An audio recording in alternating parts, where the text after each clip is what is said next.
ஆகிலும் முந்தினோர் அநேகர் முந்தினோராய் இருப்பார்கள் என்று வேத பகுதி நமக்கு இந்த இடத்துல சுட்டி காண்பிக்கிறது. இது ஆண்டவராகிய இயேசு கிறிஸ்து சொன்ன வார்த்தை.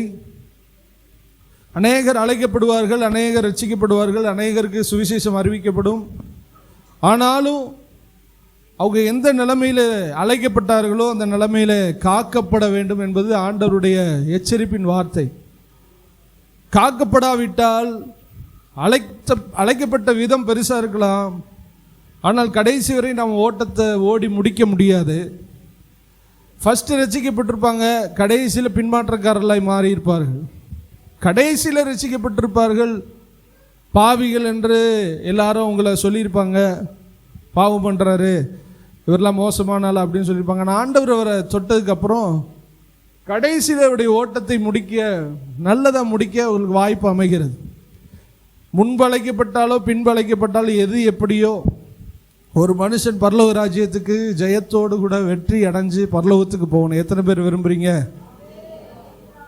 அப்போ எப்போ ஓடணுங்கிறது முக்கியம் இல்லை, எப்படி ஓடி முடிக்க போகிறோம் என்கிறது தான் ரொம்ப ரொம்ப முக்கியம். என்னுடைய கருத்தை கேட்டால் ரட்சிக்கப்பட்ட உடனே ஆண்டுட்டு போயிடுறது நல்லது. அல்லேலூயா. அதான் நான் நினைக்கிற விஷயம். நிறைய பேர் நான் பார்த்து ஆச்சரியப்பட்டது உண்டு. 60 வயசு 65 வயசில் ரசிக்கப்பட்டு ஒரு 10 ஆண்டுகள் தேவனோடு ரொம்ப ஸ்ட்ராங்காக இருந்து அதுக்கப்புறம் இறந்துருக்காங்க. அவங்கள பார்த்து எனக்கு ரொம்ப இதாக இருக்கும். சார் கொஞ்ச நாள் வாழ்ந்தாலும் என்ன பண்ணுறாங்க, ஆண்டரோடு வாழ்ந்துட்டு போயிட்டாங்களே. நமக்கு 20 வருஷம் 30 வருஷம் சொல்லுவோம். நம்ம ஓடி முடிக்கிறதுக்குள்ளே நம்ம பாடு பெரும்பாடாக மாறி கிருபைகளை இழந்து, வரத்தை இழந்து, எல்லாத்தையும் இழந்து, அப்படி பார்க்கும்போது ரொம்ப வருத்தமாக இருக்கும். ஆண்டவர் கல்லனை ரட்சித்ததுலாம் சூப்பரான ஒரு காரியம். 3 ஆண்டுகள் இருந்த யூதாஸ் அவனால் ரட்சிப்பை காத்து கொள்ள முடியாமல் செத்து போயிட்டான். ஆனால் கடைசியில் தொங்கின கல்லன் அந்த ஒரு நொடி பொழுதில் அவன் ரட்சிக்கப்பட்டான். அல்லேலூயா. அவனும் தேவனுடைய ராஜ்யத்துக்கு போய்விட்டான். 3 ஆண்டுகள் இருந்த சீசர்களும் போனார்கள், ஆனால் யூதாஸ் இழந்து போயிட்டான். ஏன்? அழைக்கப்பட்டது பெருசில்லை, சீசனாக்கப்பட்டது பெருசில்லை, காத்து கொள்ளாதது தான் என்னது. காத்து கொள்ளாமல் இருந்தால் அவன் பண்ண பெரிய மிஸ்டேக் அவன். இப்போ இன்றைக்கி ரட்சிக்கப்பட்டவர்கள் நாம் எப்பொழுது ரட்சிக்கப்பட்டோம் என்று பெருமையாய் நாம் பெருமை அடித்துக்கொள்வது அல்ல, நாம் கடைசி வரை நாம் ரட்சிப்பை காத்து கொள்வது நமக்கு ரொம்ப ரொம்ப முக்கியம். அல்லேலூயா. ஆண்டவர் யூதாசை பார்த்து சொல்லுவார், இவன் பிறவாதிருந்தால் நலமாய் இருக்கும். இப்போ ரட்சிக்கப்பட்டு ஒரு மனுஷன் பின்மாற்றக்காரனாக மாறுறான்னா ஆண்டவர் அவனை பார்த்து சொல்லுவார், இவன் மறுபடி பிறவாதிருந்தால் நலமாக இருக்கும். ஆண்டவரை மனப்பூர்வமாய் அறிந்ததுக்கு பின்பும் அவருடைய இரத்தத்தை அவர் கால்களின் கீழே போட்டு மிதிக்கிற ஒருத்தவன் ரட்சிப்பு அடையாமல் இருந்தால் நலமாய் இருக்கும். அவனுக்கு அதிக ஆக்கினை கொடுக்கப்படும். அப்போ இந்த இடத்துல இருக்கிறவங்க நல்லா கவனிங்க, உங்களுடைய ரட்சிப்பின் வாழ்க்கை எப்படி இருக்கிறது? கர்த்தர் உங்கள் இருதயத்தில் ஒரு உணர்வை தருவாராக. ஓடின பழைய ஹிஸ்ட்ரிலாம் ஆண்டவருக்கு தேவையில்லை, நீங்கள் சாதித்த பழைய ஹிஸ்ட்ரிலாம் தேவையில்லை. இப்பொழுது நாம் எப்படி இருக்கிறோம் அதுதான் ரொம்ப ரொம்ப முக்கியம். ஒரு காலத்தில் எனக்குள்ள எண்ணெய் இருந்தது என் விளக்கில் அப்படிங்கிறது பெருசு இல்லை, மணவாளன் வரும்போது எண்ணெய் இருக்கணும் அதுதான் பெருசு. 2 பேருமே எண்ணெய் வச்சுருந்தாங்க, 2 பேருமே அபிஷேகம் பெற்றவர்கள், 2 பேருமே அழைக்கப்பட்டவர்கள், அந்த 5 பேரில். ஆனால் ஒரு குரூப் எண்ணெய் முடிவடைந்தது. கெட்ட நேரம் பாருங்க, எப்போ முடியுது? மணவாளன் வரும்போதா முடியணும், அவர் வரும்பொழுது முடிஞ்சு போச்சு. இதில் நீங்கள் நல்லா புரிஞ்சுக்கணும், என்ன இருக்குது அப்படின்னு நினச்சிடக்கூடாது. எண்ணெய் கடைசி வரை இருக்க வேண்டும், வருகை வரை இருக்க வேண்டும். அப்போ எவ்வளவு நீங்கள் பாதுகாப்பாக இருக்கணும், எவ்வளவு முன்னெச்சரிக்கையாக இருக்கணும். அப்படி இருந்தால் மட்டும்தான் நம்முடைய ரட்சிப்பை காத்துக்கொள்ள முடியும். அதுதான் ஆண்டவர் சொல்ற, முந்தினோர் பிந்தினோராய் மாறுவார்கள், பிந்தினோர் முந்தினோராய் மாறுவார். இது ஒரு ரேஸ், ஓடிக்கிட்டு இருக்கோம், கடைசி வரை ஓடணும். ஆமென். பெருசாக ஓடுறோமோ ஓடலையோ, எது வரை ஓடணும்? கடைசி வரை ஓடணும். இந்த ஜபத்தை நீங்கள் பண்ணணும், ஜபம் பண்ணிக்கிட்டே இருக்கணும். ஆண்டவரே, ஒரு பாட்டு இருக்குல்ல, நான் சாகும் நாளில் தாங்குவோர் நீரின்றி யாரும் இல்லை. ஆண்டவரே, சாகிற நாளில் நீர் என்னை தாங்கணும், நீர் என்னை ஏந்தணும், உமது சாயலில் நான் திருப்தி ஆகணும் நான் படுக்கையில் கம்பீரமாய் படுத்துக்கொள்ளணும். உமது சார்பிலே உம்மை நம்பி என்னுடைய சடலம் எழுப்பப்பட வேண்டும். அல்லேலூயா. கர்த்தர் உங்களுக்கு அதை தருவாராக. இந்த நாளுடைய செய்தி அதுதான். பின்மாற்றக்காரர்களுடைய அடையாளம். ஒருவன் அழைக்கப்பட்டு தேவனால் அபிஷேகம் பண்ணப்பட்டதற்கு பின்பாக அவன் பின்மாற்றம் அடைந்தால் அவன் வாழ்க்கையிலே காணப்படுகிற அறிகுறிகள் என்ன அதான் தியானிக்க போகிறோம். இங்கே இருக்கிற எல்லாருக்குமே இயேசுவை பற்றி தெரியும். சபைக்கு வந்திருக்கிறோம். நம்மளை போல பிரசங்கம் கேட்டவங்க யாருமே கிடையாது. அடிக்கடி தண்ணீர் பாய்ச்சியும் கனிதராத நிலம் சபிக்கப்பட்டது என்று வேதம் சொல்லுகிறது. எவ்வளவு தண்ணி ஊற்றி எவ்வளவு பிரசங்கம், ஆழமான பிரசங்கம், எவ்வளவு வார்த்தைகள், எவ்வளவு வார்த்தையின் விளக்கங்கள். ஒரு வேத வினா போட்டி வச்சோம்னா நம்மளை அடிச்சுக்கிறதுக்கு யாருமே, ஆனால் பரலோகத்துக்கு அடிச்சுக்கிட்டு போவோமாங்கிறது தான் எனக்கு சந்தேகம். அடிக்கடி வசனத்தை கேட்டு வசனத்தை குடிக்கிறோம். முள்ளு தான் வளர்ந்துருக்கு, கனி வளரவில்லை. அந்த நிலம் சபிக்கப்பட்டது அப்படின்னு வேதம் சொல்லுகிறது. அப்போ எல்லாரும் வசனம் கேட்டு எல்லாரும் கேட்டு வளர்ந்துருக்கிறீங்க. உங்கள் ரட்சிப்பை நீங்கள் கொஞ்சம் கவனித்து பாருங்கள். ஆண்டவர் சமூகத்தில் போய் நிற்க முடியுமா, நின்றோமா அப்படிங்கிறத நீங்கள் சோதித்து பார்க்கும்படி கர்த்தர் இந்த காலை வேளையில் உங்களுக்கு நினைப்பூட்டுகிறார். ஹல்லேலூயா. அப்போ தேவனுடைய அபிஷேகத்தை, தேவனுடைய கிருபையை, தேவனுடைய அழைப்பை பெற்றுக்கொண்டு பின்மாற்றத்துக்குள்ளே போன ஒருவனை பற்றியும் அவனுடைய வாழ்க்கையில் இருந்த அறிகுறிகளை பற்றியும் நம்ம வாழ்க்கையில் அது இருக்குதா அப்படிங்கிறத செக் பண்ணும்படி இந்த காலை வேளையில் நான் தியானிக்க விரும்புகிறோம். அந்த நபர் சவுல் ராஜா. பழைய ஏற்பாட்டில் முதல் ராஜாவாக நியமிக்கப்பட்ட சவுல் ராஜா. அவரை கொண்டு ஆண்டவர் பெரிய சித்தத்தை வைத்திருந்தார். ஆனால் அவருடைய வாழ்க்கையில் பின்மாற்றம் வந்தது. பின்மாற்றத்தினுடைய அறிகுறியாய் அவருடைய வாழ்க்கையில் நிறைய விஷயங்கள் நடந்துச்சு. இன்றைக்கி நான் உங்கள்கிட்ட தாழ்மையாக கேட்குறேன், இந்த செய்தி கவனமாய் கேளுங்க. இந்த செய்தியில் சவுல் வாழ்க்கையில் சொல்லப்பட்ட ஏதாகிலும் உங்கள் வாழ்க்கையில் இருந்தால் 100% நாம் பின்மாற்றத்துக்குள்ளே கடந்து போய் கொண்டிருக்கிறோம் என்பது உங்களுக்கு எச்சரிப்பாய் மாறட்டும். உங்கள் ரட்சிப்பு பெற்றது பெருசல்ல, ரட்சிப்பை காத்து கொள்வது பெருசு. இந்த அடையாளங்களில் ஏதாவது ஒன்று இருந்தால், நான் ஃபஸ்ட்டே அதை பதிவு செய்கிறேன், ஏதாவது ஒன்று இருந்துச்சுன்னா மன்னிப்பு கேட்ட ஆண்டவர்கிட்ட அதிலேருந்து மனம் திரும்பும்படி ஆண்டவர் உங்களுக்கு கிருபை செய்வாராக. அல்லேலூயா. சவுளுடைய முதலாவது அடையாளம் அவருடைய வாழ்க்கையில் அவன் தேவனை விட்டு விலக ஆரம்பித்த உடனே அவன் வாழ்க்கையில் வந்து அடையாளம். சவுல் ஆரம்பத்திலேயே தேவனோடு விலகினவன் அல்ல, அவன் தேவனால் அழைக்கப்பட்டவன். ஆனால் தேவ அபிஷேகம் அவனுக்குள்ள இருந்துச்சு. ஆனால் அவன் தேவனை விட்டு விலக ஆரம்பித்தான். அவனே விலக ஆரம்பித்தான். விலக ஆரம்பித்ததுனால அவன் வாழ்க்கையில் வந்த பாதிப்புகள் முதலாவது என்னென்னா, 1 சாமுவேல் 13ஆம் அதிகாரம் 9வது வசனத்தை வாசிக்கலாம்.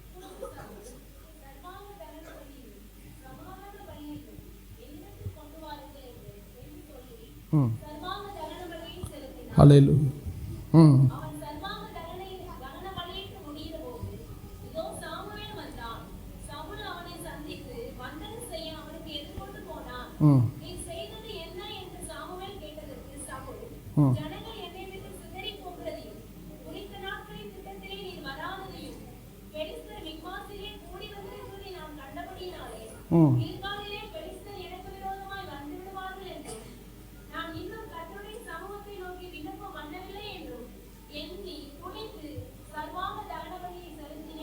போதும். அல்லேலூயா. முதலாவது சவுல் வாழ்க்கையில வந்த முதல் அடையாளம், தேவனுக்கும் தேவ மனுஷர்களுக்கும் கீழ்ப்படியாமல் போனார். புரிஞ்சுச்சா உங்களுக்கு?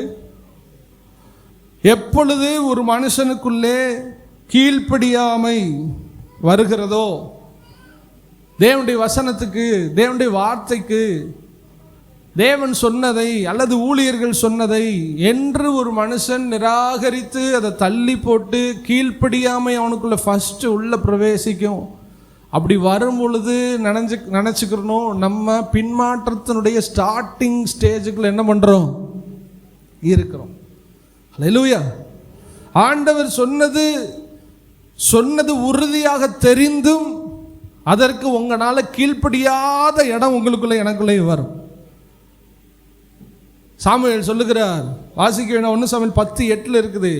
7 நாள் அளவும் நீ காத்துரு, கீழ்காலுக்கு நீ முன்னாடி போ, 7 நாள் அளவு நீ காத்துரு, நான் வந்து உனக்கு என்ன செய்ய வேண்டும் என்று நான் உனக்கு சொல்லுவேன், அப்புறம்தான் நீ என்ன பண்ணணும், செய்யணும்.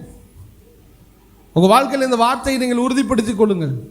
ஆண்டவர் உங்களுக்கு என்ன செய்ய சொல்லுகிறாரோ அதை மட்டும்தான் நீங்கள் செய்யணும். நான் சொல்ல கேட்குதா? ஆண்டவர் சொன்ன மாதிரி காதுள்ளவன் கேட்க கடவன் மாதிரி அவர் சொன்னதை மட்டுமே செய்ய வேண்டும். உங்கள் ஆண்டவர் அழைத்தால் நீங்கள் ஆண்டவருக்கு ஒரு அடிமை. நீங்கள் சுயாதீனமாக எதையும் நீங்கள் செய்யக்கூடாது, செய்ய முடியாது. முதல்ல உங்களுக்குன்னு ஒரு கட்டுப்பாடை நீங்கள் வச்சுக்கிறீங்க. நீங்கள் சுயாதீனராக இருந்தாலும் தேவனுக்கு அடிமைகளாக இருக்கிறீர்கள். உங்களுக்கு செய்ய எல்லா உரிமையும் உண்டு. ஆனால் அதில் தேவன் பிரியப்படுவாரான்னு நீங்கள் பார்க்கணும். நான் செய்கிற ஒவ்வொரு செயலும் தேவனுக்கு பிரியமா, அவர் சொல்லி தான் செய்கிறேனா, அவருக்கு பிரியமானதான் செய்கிறேனா, இது தேவ ஆலோசனை இருக்கிறதா, தேவனுடைய வார்த்தை இதில் இருக்கிறதா என்பதை நீங்கள் கவனித்து ஒரு வார்த்தையை செய்தால் நீங்கள் பின்மாற்றத்திலிருந்து தப்பிக்க ஆரம்பிப்பீர்கள். பிரிந்து போகிறவன் தன் நிச்சயின்படி செய்ய விரும்புகிறார். மேலே இருக்கிற வார்த்தைகளை கேட்க விரும்பாதவங்க தான் தனியாக போவாங்க. ஹல்லேலூயா. என்னுடைய அழைப்பின்படி தனியாக வர வேண்டியது இருந்துச்சு. நிறைய பேர் கேள்வி இருந்திருக்கு, ஐயா விட்டு பிரிஞ்சா, சபை விட்டு பிரிஞ்சா. இல்லை, இன்னும் வர நான் செய்கிற ஒவ்வொன்றும் தலைமைக்கு பதிவு செய்யப்படுகிறது. சுயாதீனமாக இருக்க முடியும். நிறைய பேர் ஹிஸ்ட்ரி தெரியாது. அதனால நீங்கள் சொல்லி, நான் முதல்ல ஊழியத்துக்கு வரும்போது சொன்ன வார்த்தை, நீ தனியாக ஆரம்பிப்பேன், நான் உனக்காக ஜெபம் பண்ணுறேன், எனக்கு சபைகள்லாம் நான் காமிக்கிறேன், அங்கெல்லாம் போய் மெசேஜ் கொடுன்னு சொன்னாங்க. நான் சொன்ன வார்த்தை, எனக்கு ஒன்றுமே எனக்கு என்ன பண்ண தெரியாது, நான் யாருக்கீழே அதை என்ன பண்ணணும், இருக்கணும் சொல்லிட்டு நான் வாலண்டியராக வந்து இருந்ததான் நம்முடைய சபையில் நான் இன்னும் வரை செய்து கொண்டு இருக்கிற ஊழியம். நேற்று வர திருச்சுலிங்கிற இடத்துல ஊழியத்தை போயிட்டு நைட்டு தான் வந்து இறங்கியிருக்கேன். அங்கே வர ஊழியம் செஞ்சாலும் இங்கு என்னுடைய சபைக்கு, என்னுடைய தலைமைக்கு கேட்டு தான் செய்ய வேண்டியது இருக்குது. ஹல்லேலூயா. அறிவிக்காமல் நான் ஒன்றும் செய்கிறது, தன்னிச்சையாக செஞ்சால் கால் இடறி போயிடும். தேவன் சொல்லாமல் உங்கள் குடும்பத்தில் ஒன்றும் நடக்கக்கூடாது. தேவ மனுஷர்கள் தலையீடு இல்லாமல் உங்கள் குடும்பத்தில் ஒன்றும் நடக்கக்கூடாது. அப்படி நடந்தால் அது ஆசீர்வாதமாய் அமையாது. சொன்னார், 7 நாளளவும் நீ காத்துரு, நான் வந்து உனக்கு செய்ய வேண்டியதை நான் இவ்வளவு. இதுக்கு மேலேயா ஒரு வார்த்தை வேணும்? இவனுக்கு எப்போ தேவனை விட்டு விலகி பின்மாற்றத்துக்குள்ளே வந்தோடனே முதல்ல வந்துச்சு துணிகரம். என்ன வந்துச்சு? அவர் வந்தால் வரட்டும், வரவிட்டா போட்டும். டைம் ஆயிடுச்சு. பெலிஸ்தீர் இறங்கிட்டாங்க. ஜனங்கள் எல்லாரும் செதறி ஓடிட்டாங்க பயந்துட்டு. யுத்தம் ஆரம்பிக்கணும். உங்களுக்கு புரியுற மாதிரி சொல்கிறேன். ஏன் வந்து சாமுவேல் பலி செலுத்தணும்னா, பலி செலுத்தினதுக்கப்புறம் ஒரு ப்ரேயர் பண்ணிவிட்டு யுத்தத்துக்குள்ளே இறங்குவாங்க. அவர் வந்து ஜபம் பண்ணி ஸ்டார்ட் பண்ணி சில ஆலோசனைகளை சொல்லி யுத்தத்தை ஸ்டார்ட் பண்ணணும். ஜனங்கள் பயந்து ஓடினதினால் சவுலோ துணிந்து தேவனுடைய வார்த்தைகளை தள்ளி ஈவனே பலி கொடுக்க ஒரு ராஜா, உசியா ராஜா தானே, அவன் தான் துணிந்து பண்ணதுனால அவனுக்கு குஷ்டரோகம் வந்தது. அவன் செத்தான். சவுலுக்கு அதே நிலைமையை அவன் ஸ்டார்டிங்லேயே வைக்கிறான். தேவனுடைய வார்த்தை கீழ்ப்படியாமல் ஆசாரியர்கள் மட்டும் செய்யக்கூடிய வேலையை அவன் துணிந்து செய்ததினால், சொல்லியும் கீழ்ப்படியாததினால் அவருடைய வாழ்க்கையில் பெரிய ஆசீர்வாதத்தை இழந்து போனார். உங்கள் வாழ்க்கையில் சின்ன சின்ன விஷயங்களுக்கு நீங்கள் ஆண்டவர் கீழ்ப்படியணும். ஹல்லேலூயா. கீழ்ப்படியாமல் போயிட்டாலே நீங்கள் தேவனுடைய குடும்பத்தை விட்டு வெளியில் போயிட்டீங்கன்னு அர்த்தம். பயந்துக்கிட்டே இருக்கணும். ஆண்டவரே இது உங்களுக்கு பிரியமாங்கிற கேள்வி கேட்டுக்கிட்டே இருக்கணும். இதெல்லாம் நீங்கள் செஞ்சுக்கிட்டே இருந்தால் நீங்கள் நல்லா இருப்பீங்க. நீங்கள் ஒரு தடவை நீங்களாக செய்ய ஆரம்பித்தா அடுத்து நீங்களாக செஞ்சு தேவன்கிட்ட கேட்குற பழக்கமும் இருக்காது. ஊழியக்காரவங்கள்ட்ட கேட்குற பழக்கமும் உங்கள்கிட்ட என்ன இருக்காது. நம்முடைய வாழ்க்கையை ஒன்றும் இல்லாமல் போயிடும். சரி, இது ஏன் சவுலுக்குள்ளே வந்துச்சு நான் சொல்கிறேன். சவுலுக்கு முதல்ல கிடைச்ச வார்த்தை கீழ்கால் காத்திருப்பேன்னா 7 நாள் காத்திருன்னு எப்படியாவது வந்துடுன்னு சொன்னார். சவுல் கீழ்ப்படியில். இதுக்கு இடையில என்ன நடந்துச்சுன்னு சொன்னால் உங்களுக்கு கொஞ்சம் புரியும். சொன்னதை செய்கிற மனநிலையில் தான் ஃபஸ்ட்டு அவன் இருந்தான். இடையில கொஞ்சம் நடந்துச்சு. என்ன நடந்துச்சுன்னா, சாமுவேல் சொன்னார், சவுலே உன்னை அபிஷேகம் பண்ணியாச்சு, இப்போ நீ இறங்கி கீழே போகிற வழியில் தீர்க்கதரிசிகளின் கூட்டத்தை என்ன பண்ணுவ நீ? பாப்ப, சந்திப்ப. தீர்க்கதரிசிகளின் கூட்டம் சந்திக்கப்பட்டதற்கு பின்பாக உனக்குள்ள தேவ ஆவியானவர் என்ன பண்ணுவார்? இறங்குவார். நீனும் இப்பொழுது என்ன பண்ண ஆரம்பிப்ப? தீர்க்க தரிசனம். அது மாதிரியே ஒரு கூட்டம் இறங்குது, இவர் போறாரு, அபிஷேகம் இறங்குது, அப்படியே தீர்க்க தரிசனம் பேச ஆரம்பிக்கிறாரு. சுற்றி உள்ளவங்க சொன்னாங்க, இவனும் தீர்க்க தரிசிகளில் ஒருவனோ அப்படின்னு சொல்ற அளவுக்கு சவுல் மேல ஒரு அபிஷேகம் என்ன பண்ணுச்சு.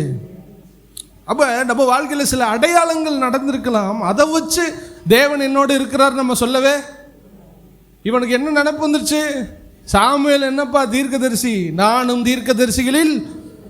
அதனால தான் சாமுவேல் வர லேட்டான உடனே அவனால் பலி செலுத்தக்கூடிய துணிவு வந்தது. உங்க வாழ்க்கையில ஆண்டவர் சில விஷயத்தை அற்புதங்களை நடப்பிப்பார். அதுக்காக உங்களோட ஆண்டவர் இருக்காருன்னு அர்த்தம் கிடையாது. ஒவ்வொரு நிமிஷமும் நீங்க ஆண்டவருடைய சித்தத்தை கேட்கணும். ஆண்டவரா இயேசு கிறிஸ்து அவரை விடையா தன்னில் தானே செயல்படுகிறவர், தன்னில் தானே ஜீவன் உள்ளவர். என் ஜீவனை ஒருவனை எடுக்க முடியாது, நான் தான் என் உயிரை எடுக்கணும் அப்படின்னு சொல்லி தன் ஜீவனையே ஒப்பு கொடுத்தவர். என் உயிரை எடுத்துக்கிறேன்னு சொன்னதுக்கப்புறம் எல்லா ஆர்டரும் அவர் கையில் இருக்கும்போதும் அவர் ஒரு நாள் கூட பிதாவுடைய பேச்சை கேட்காமல் ஒரு காரியத்தையும் அவர் செய்ததே இல்லை. இத்தனை பேர் புரியுது நான் சொல்றது? இயேசு கிறிஸ்து அப்படி வாழ்ந்தாரே. நம்ம வாழ்க்கையில் ஒவ்வொரு நாளும் ஒவ்வொரு காரியத்திலும் தேவனை சார்ந்து நீங்களும் நானும் வாழ வேண்டும். ஒரு அற்புதம் நடந்துருச்சு, ஒரு அடையாளம் நடந்துருச்சு, ஒரு விஷயத்தில் சக்ஸஸ் பண்ணிட்டோம், அதுக்காக நான் வந்துட்டு என்னோட ஆண்டவர் இருக்காருன்னு நான் என்ன பண்ணக்கூடாது, நினச்சிடக்கூடாது. ஆண்டவருடைய பாதைகள் மாறும், ஆண்டவருடைய யோசனைகள் மாறும், ஒவ்வொரு சமயத்தில் ஆண்டவருடைய கிரியைகள் மாறும். அதனால ஒவ்வொரு காரியத்திலையும் ஆண்டவரை கேட்டு கேட்டு செய்கிறவர்கள் பாக்கியவான்கள். ஹல்லேலூயா. இப்போ அவன் வாழ்க்கையில் சின்ன சின்ன அடையாளம், அவனை தீர்க்கதரிசியில் புத்திரரோ அப்படின்னு சொல்லிட்டாங்க. உடனே இவர் தீர்க்கதரிசியாவே என்ன பண்ணிட்டாரு ஆயிட்டாரு. அப்பப்போ நீங்கள் யாரை நினச்சிக்கிறணும்? ஹல்லேலூயா. நம்ம சில வேளை ஆடு மேய்ச்சதெல்லாம் மறந்துடும். அரசனான உன்னை ஆண்டவருங்க அப்பப்போ ஞாபகப்படுத்துவார். ஆடுகளின் பின்னே இருந்த உன்னை மந்தையிலிருந்து பிரித்து எடுத்து உன் நிந்தையை மாற்றி உன்னை ஊர் ஜனங்களில் உள்ள பூமியில் உள்ள பெரியோர்களின் நாமத்துக்கு ஒத்த நாமத்தை நான் உனக்கு என்ன பண்ணினேன், மந்தையிலிருந்து உன்னை எடுத்ததை ஞாபகம் வச்சுக்கன்னு சொன்னார். தாவீதும் மறக்கவே இல்லை. பெட்டியை கொண்டு வரும்போது முன்னாடி சின்ன துணி போட்டுட்டு ஆட ஆரம்பிக்கிறான். அப்பொழுது மீகாள் கேட்கிறா, என் வேலைக்காரிகளுக்கு முன்பாக என் ஆண்டவர் எவ்வளவாய் மகிமைப்பட்டார். அவன் சொன்னா, இன்னும் ஒரு சிறிய குடும்பத்திலிருந்து வந்த என்னை ஆண்டவர் இன்னைக்கு ராஜாவா வச்சிருக்கிறாரு, நான் இன்னும் ஆடுவேன், இன்னையும் என்ன பண்ணுவேன், ஆடு, இன்னும் அற்பமும் நீசனுமாய் நான் மாறுவேன். தாவீது அரசனாய் மாறியும் ஆடு மேய்ச்சதை அவன் மறக்கல. நீங்க ஆடு மேய்க்கிறத மறக்காதவரை உங்களுக்கு ஆசீர்வாதம். நீங்க ஆடு மேய்ச்சிக்கிறத ஒரு நாள் மறக்கக்கூடாது. தாழ்மையில் இருந்தது நீங்க ஒரு நாள் மறக்கக்கூடாது. உங்களால ஒரு சக்சஸ் வருது, உங்களால ஒரு நல்லது நடக்குது, உங்க மேல கிரியை இருக்கிறது, நடக்கிறதுக்காக தேவன் உங்களோடு கூட இருக்கிறார் என்ற அர்த்தம் இல்லை. ஒவ்வொரு நாளும் நீங்கள் தேவனை கேட்டு கேட்டு செய்யணும். அதான் தேவனை கனப்படுத்துகிறதுக்கு அடையாளம். சும்மா அவர் எனக்கு அடிமையாரு வந்து என்கிட்ட கேட்டுக்கிட்டுன்னு சொல்ல வரல. ஒரு மரியாதை, ஒரு கணம். அப்பா நீங்க சொன்னா நான் செய்வேன், நீ காட்டுற பாதையில நான் நடப்பேன், நீங்க விரும்புறது தான் நான் செய்வேன் அப்படிங்கிறது கடவுளுக்கு காட்டுகிற ஒரு மரியாதை. தயவுசெய்து உங்க வாழ்க்கையில் ஒவ்வொரு விஷயத்தையும் அவர்கிட்ட சொல்லி சொல்லி செஞ்சீங்கன்னா கர்த்தர் உங்களை ஆசீர்வதிப்பார். இப்போ தீர்க்கதரிசி அவனுக்கு நினப்பு. அதனால தான் தீர்க்கதரிசி செய்கிற வேலை இவனை என்ன பண்ணிட்டான், செஞ்சுட்டான். ரெண்டாவது வாழ்க்கையில் ஏன் நடந்துச்சுன்னா, நாகாஸ் என்கிற ஒரு அம்மோனிய ராஜா யுத்தத்துக்கு வருகிறான். இவர் போய் யுத்தம் பண்ணுறாரு. அவன் மிரட்டுறான். உங்களோட உடன்படிக்கை பண்ணுறோன்னு ஜனங்கள் சொல்கிறாங்க, உன் கண்ணை பிடுங்கிடுவேன் அப்படி இப்படின்லாம் மிரட்டின உடனே இவர் மேலே அபிஷேகம் இருந்துச்சா, 2 மாடை வெட்டி 12 கோத்திரத்துக்கு அனுப்பி எல்லாரும் யுத்தத்துக்கு வரலைன்னா உங்கள் வீட்லேயும் இப்படி தான் நடக்கும்னு சொல்லி மிரட்டி நிறையா பேர் வந்து அவ்வளோ பெரிய நாகாசை அரசாட்சிக்கு வந்து முதல் ஆண்டுகளுக்குள்ளேயே பெரிய வெற்றி அடைந்தான். ஹல்லேலூயா. அப்போ பெருசாக சக்ஸஸ் பண்ண உடனே சாமுவேல் சொல்கிறத என்ன பண்ணணும், கேட்கணுமா? ஃபஸ்ட்டு அழைக்கப்படும் போது சாமுவேல் சொன்னார், நான் வர்ற காய்ச்சிரு. சரி சரி ஐயா, சரி ஆண்டவரே அப்படின்னு போகிற வழியிலேயே தீர்க்கதரிசி பட்டம், இன்னொரு பெரிய சக்ஸஸ். இந்த 2 கண்ணை மறைச்சிருச்சு. கீழ்காலில் யுத்தம் வருகிறது. 7 நாளும் காத்திருந்தவன் அவர் வந்தா என்ன வரவிட்டா என்ன நம்ம செய்வோம்னு துணிஞ்சு செய்ய ஆரம்பிச்சான். ஆண்டோடைய கோபம் உண்மையில் இறங்கி வந்தது. உங்களுடைய வெற்றினாலேயோ உங்களுக்கு காண்பிக்கிற சில அடையாளங்களினாலேயோ தேவன் உங்களோடு இருக்கிறார் என்கிறது அர்த்தம் அல்ல. அப்படி இருந்தாலும் நீங்கள் இன்னொரு முறையும் தேவனுடைய சத்தத்தை கேட்க வேண்டும் என்று கர்த்தர் விரும்புகிறார். சாகிறவரை ஆண்டுடைய சத்தத்தை கேட்டுக்கிட்டே தான் இருக்கணும். சாகிறவரை ஆண்டவருடைய வார்த்தையை கேட்டுக்கிட்டு தான் இருக்கணும். சாகிறவரை ஆண்டவருடைய நடத்துதல் நமக்கு தேவை. நம்மால நடக்க முடியாது, தேவனே நம்மை நடத்த வேண்டும். கரங்களை வைத்து அல்லேலூயா சொல்லுங்களேன். தேவனே நம்மை நடத்துவாராக. அல்லேலூயா. அடுத்து 1 சாமுவேல் 13:1 பார்த்தீங்கன்னா வாசிங்க இதை மட்டும்.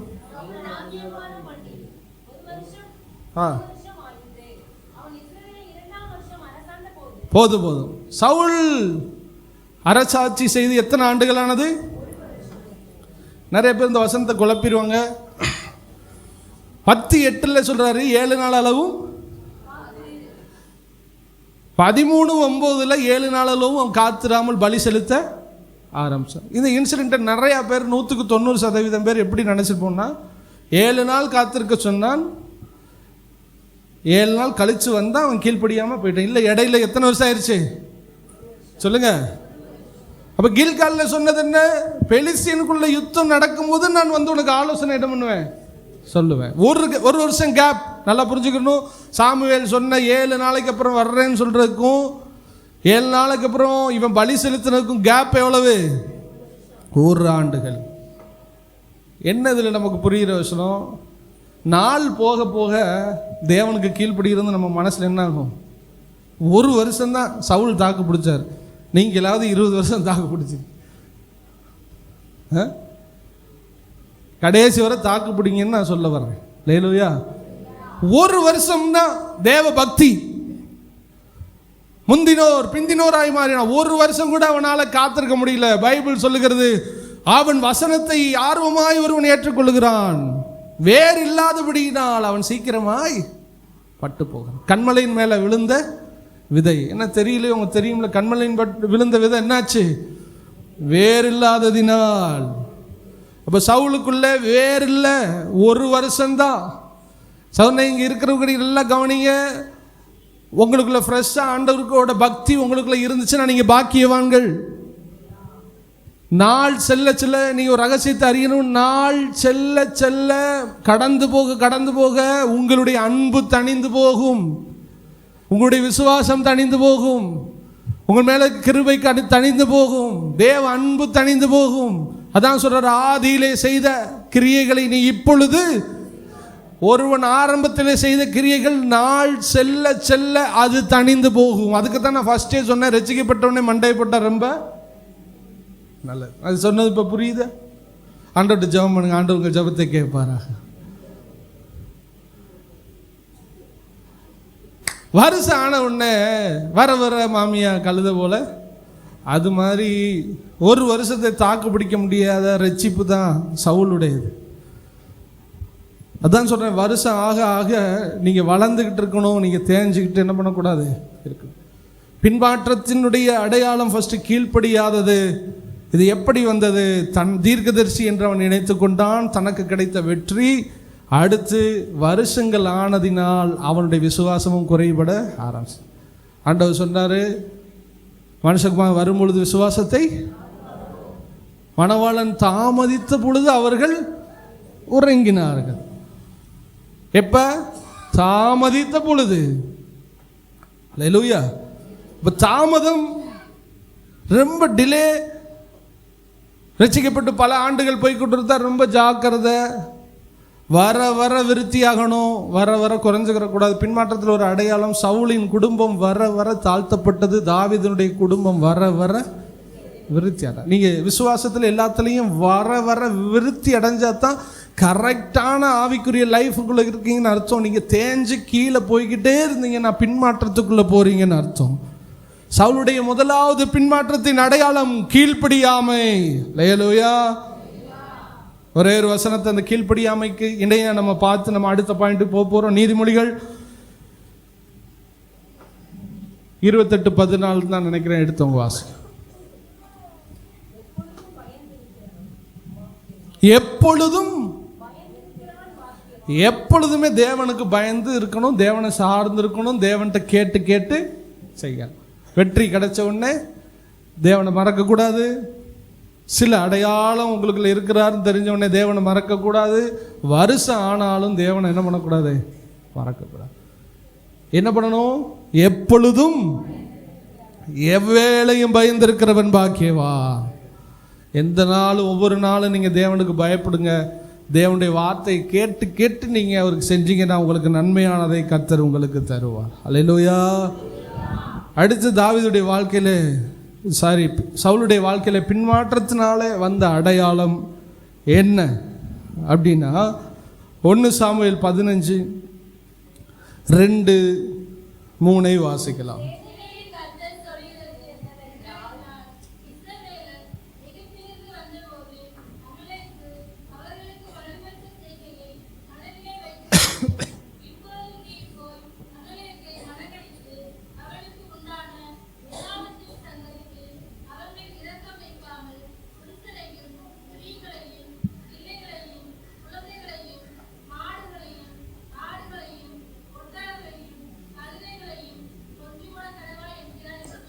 சரி, ஃபர்ஸ்ட் என்ன சொன்னேன்? உங்களை நான் கேட்டுக்கிட்டே இருப்பேன். ஃபர்ஸ்ட் என்ன சொன்னேன்? பின்மாற்றத்துடைய அடையாளம். ரெண்டாவது, தேவன் வெறுக்கிற பாவத்தை அழிக்க மாட்டாங்க, இவங்க விரும்ப ஆரம்பிப்பாங்க. தேவன் வெறுக்கிற பாவத்தை, தேவன் பாவத்தை வெறுக்கிறார். அவரிடத்தில் எவ்வளவு வேணும் பாவம் இல்லை. அவர் பரிசுத்தத்தை நேசிக்கிறார். பரிசுத்தமே அவருடைய அடையாளம். பாவத்தை செய்கிறவர்கள், பாவம் பண்ணுகிறவர்களை கர்த்தர் வெறுக்கிறார், பாவத்தை வெறுக்கிறார். அந்த பாவத்தை வெறுத்தார். சவுலோ அந்த பாவத்தை சிநேகித்தான். நீங்க என்ன சொல்ல வரீங்க? இதுல என்ன பாவம் இருக்குன்னா, அமலேக்கியன் எகிப்திலிருந்து ஜனங்கள் புறப்பட்ட பொழுது முதலாவது வந்த எதிரி அமலேக்கியன். அதாவது கானான்னா பரலோகத்துக்கு போக முடியாதபடி தடை செய்கிற ஒரு பாவத்தின் ஆவிகள், அசுத்த ஆவிகள். பாவம் செய்ய வச்சு பரலோகத்துக்கு போக விடாம தடுக்கிற ஒரு ஆவி தான் அமலேக்கிய ஆவி. எகிப்திலிருந்து ஜனங்கள் வருகிறார்கள், அமலேக்கு யுத்தத்துக்கு வருகிறான். ஆண்டவர் அவர்களை ஜெயிக்கிறார். ஜெயிக்கும் போது கடைசியா சொல்றாரு, தலைமுறை தோறும் இந்த அமலேக்கோடு நமக்கு யுத்தம் இருக்கும், அவனை பூமியில் இராதபடிக்கு நான் ஒரு நாள் சங்காரம் பண்ணுவேன். இது ஆண்டவருடைய வாக்குத்தத்தம். அந்த டைம் இப்ப வருது சகோதரனே. அமலேக்கு என்றால் பாவம். நல்லா புரிஞ்சுக்கணும். பாவம் இதுக்கு முன்னாடி செஞ்சோம். இப்ப ஆண்டவராகிய இயேசு கிறிஸ்துவை நீங்க ஏத்துக்கிட்டீங்க. இதுக்கப்புறம் நீங்க பாவம் செய்யக்கூடாது. இன்னைக்கு நிறைய சபைகள் இதை போதிப்பதில்லை. ஒரு ஊழியக்காரர் பேசும்போது, மலேசியாவில் இருக்கிறவன் பேசும்போது கெட்ட வார்த்தையில் பேசுறான். நீங்க அந்த வீடியோ பார்த்துருப்பீங்க. கெட்ட வார்த்தையில் பேசுறான்.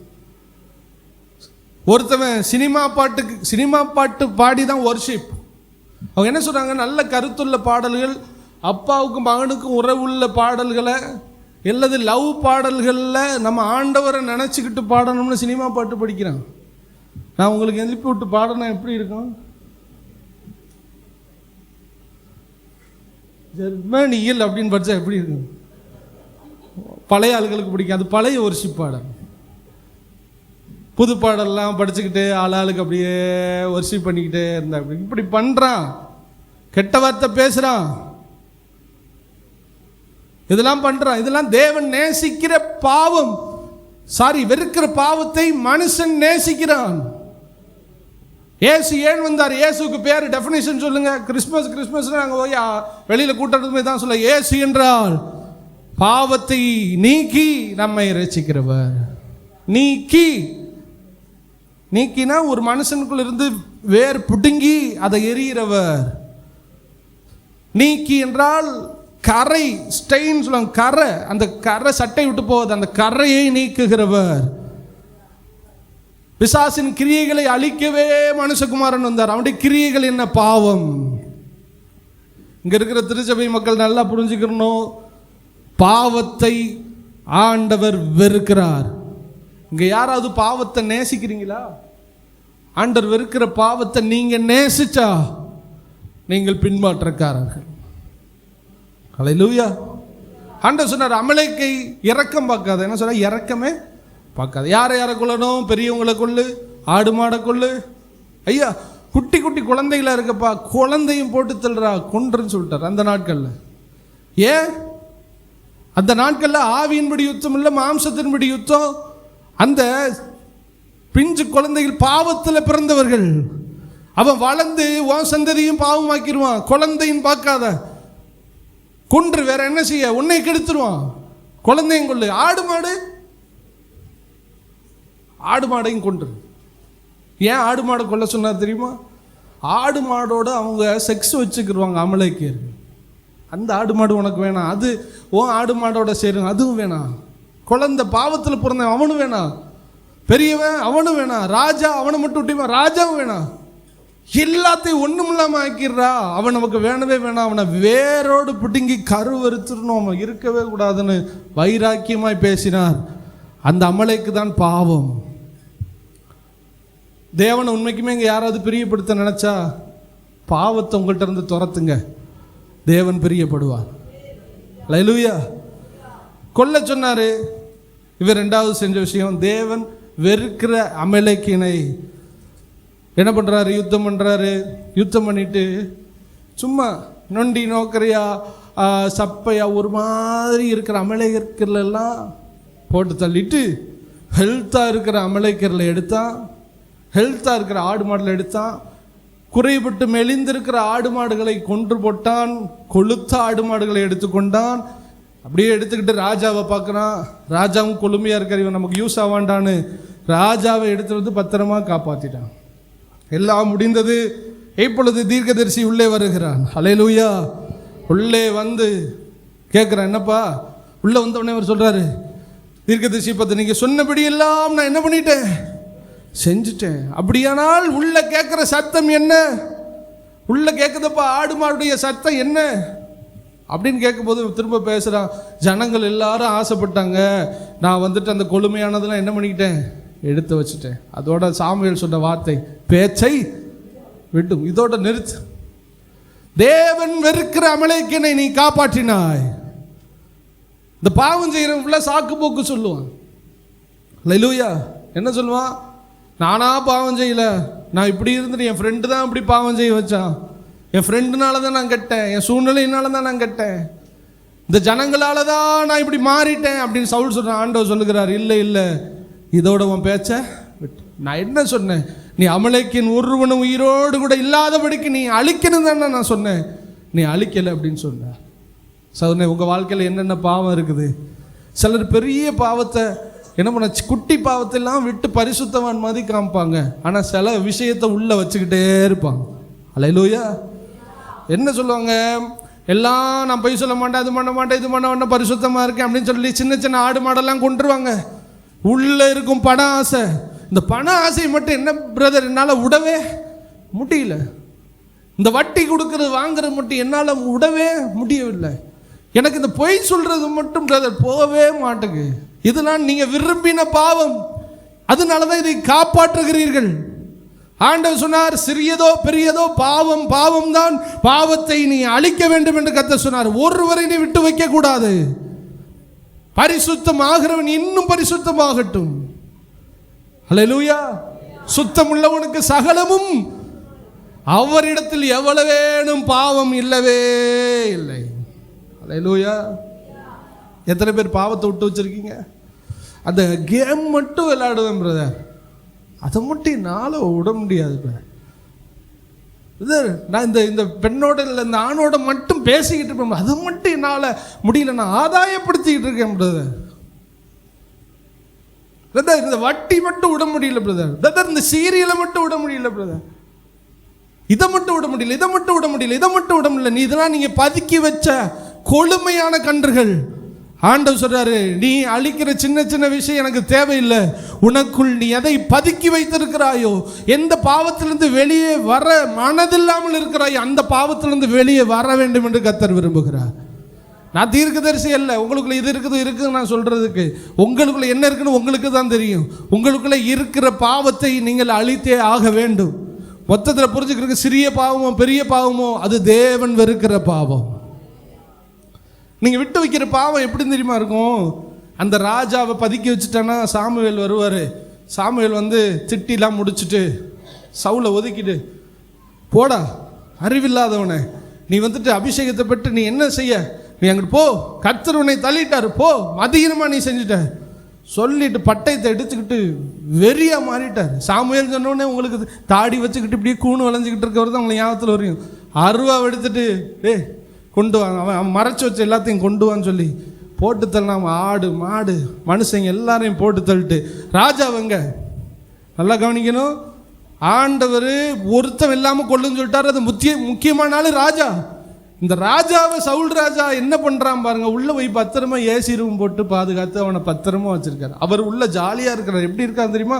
சாவின் கசப்பு அற்று போனது. அதாவது என்னை எவனும் கொல்லவே மாட்டாங்க. சவுலும் நானும் ஃப்ரெண்டு. இதே சூழ்நிலை ஆகாபுக்கு வரும். ஆகாபு ஒருவனை அழிக்க சொல்லுவார். பெனத்தாத்த அவனை பார்த்து இவன் சொல்லுவான், இவன் என் நண்பன், இவன் என் உயிர், இவன் என் ஃப்ரெண்டு, நீனு நானும் ஒன்று. தேவன் வெறுக்கிற பாவத்தை நீனு நானும் ஒன்றுன்னு எப்படி சொல்லுவீங்க? தேவன் வெறுக்கிற பாவத்தை எப்படி நீங்க அக்செப்ட் பண்ணுவீங்க? உங்க அப்பா அம்மாவுக்கு ஒருத்தவன் எதிரி, உங்களுக்கு அவன் ஃப்ரெண்டா? சின்ன பிள்ளைய கூட அவனோட பேசாதான்னு சொன்னா அது பேசாம இருக்குது. ஆடு பகை, ஆண்டவருக்கு நிறைய பகை பாவத்து மேல. ஆனா குட்டிகளாகி உங்களுக்கு எனக்கு நிறைய உறவு பாவத்து மேல. ஆடு பகை, குட்டி உறவு. ராஜாவை தூக்கிட்டு வாடான்னு சொல்றான். ராஜா தைரியமா வர்றாரு. ஏன்னா சவுல் ராஜா கையில இருக்காரு. இவரு சாவின் கசப்பு, என்னை யாரும் கொல்ல போறதே ஜாலியா வந்தார். பிடிச்சான். அநேகருடைய தாயை பிள்ளையற்றவனை மாத்தி கொண்டவனி. பாவம் உங்களை கொன்று சகோதரனே. தாயை விட்டு பிரித்த சண்டாளனி. தாயை விட்டு பிரிச்சவன் அப்படின்னா தேவனை விட்டு பிரிக்கிற பாவம். சாமி இந்த வார்த்தையை சொல்றான், தேவனை விட்டு பிரிக்கிற பாவமே. இனி ஒன்னேனா உன் தாயை விட்டு என்ன பண்ணுவேன், பிரிப்பேன்னு சொல்லி போடாம பாருங்க கழுத்துல. அவன் தாங்க தேவ மனுஷன். தேவன் வெறுக்கிறது உங்களுக்கு கோடி ரூபாய் இருந்தாலும் அது உங்களுக்கு வேண்டாம். தேவன் வெறுக்கிற பாவம் 1% கூட நமக்கு வேண்டாம். அதை மறக்க முடியல, டிவியை மறக்க முடியல, யூடியூப்பை மறக்க முடியல, செல்லை மறக்க முடியல, அதை மறக்க முடியல, இந்த சிகரெட்டு மறக்க முடியல. எதையும் நீங்கள் தயவு செய்து சொல்லாதீங்க. தேவனை நீங்கள் நேசிக்கிறத நீங்கள் இதில் தான் காட்டணும். அமலேக்கியன் ஒருவனும் இல்லாதபடி கருவறுக்கப்பட வேண்டும். ஒன்று இருக்கக்கூடாது. நீங்கள் தேடி பார்த்து ஒன்று இருக்கக்கூடாது. அப்படி ஒன்று இல்லைனாலும் நீங்கள் ஒரு ஜபம் செய்யணும், ஜபம் பண்ணணும். தாவீது ஜபம் பண்ணுறான், வேதனை உண்டாக்கும் வழிகள் அதை நீங்கள் எனக்கு கண்டுபிடிச்சு சொல்லுங்க, நான் அதை என்ன பண்ணுறேன், நீக்கிறேன். அவன் தான் என் தேவ மனுஷன். சவுல தெரிஞ்சும் பதுக்கி வச்சான். தாவீது ஃபுல் கிளியர் பண்ணிட்டான். ஆனால் அவனுக்கு டவுட்டாக இருக்குது, என்னமோ எனக்குள்ள இருக்குது, என்னமோ எனக்குள்ள இருக்குது. ஜெபம் பண்ணுற, ஆண்டவரே உமக்கு வேதனை உண்டாக்கும் அமலேக்கிய ஆவி பாவம் எனக்குள் இருந்தால் எனக்கு நீர் வெளிப்படுத்தினா அதை என்ன பண்ணுவேன், அழிச்சிருவேன். ஹல்லேலூயா. உங்கள் வாழ்க்கையில என் வாழ்க்கையிலையும் கர்த்தர் அதை தருவாராக. அந்த வசன பகுதி வாசுவோம். சங்கீதம் 139:24.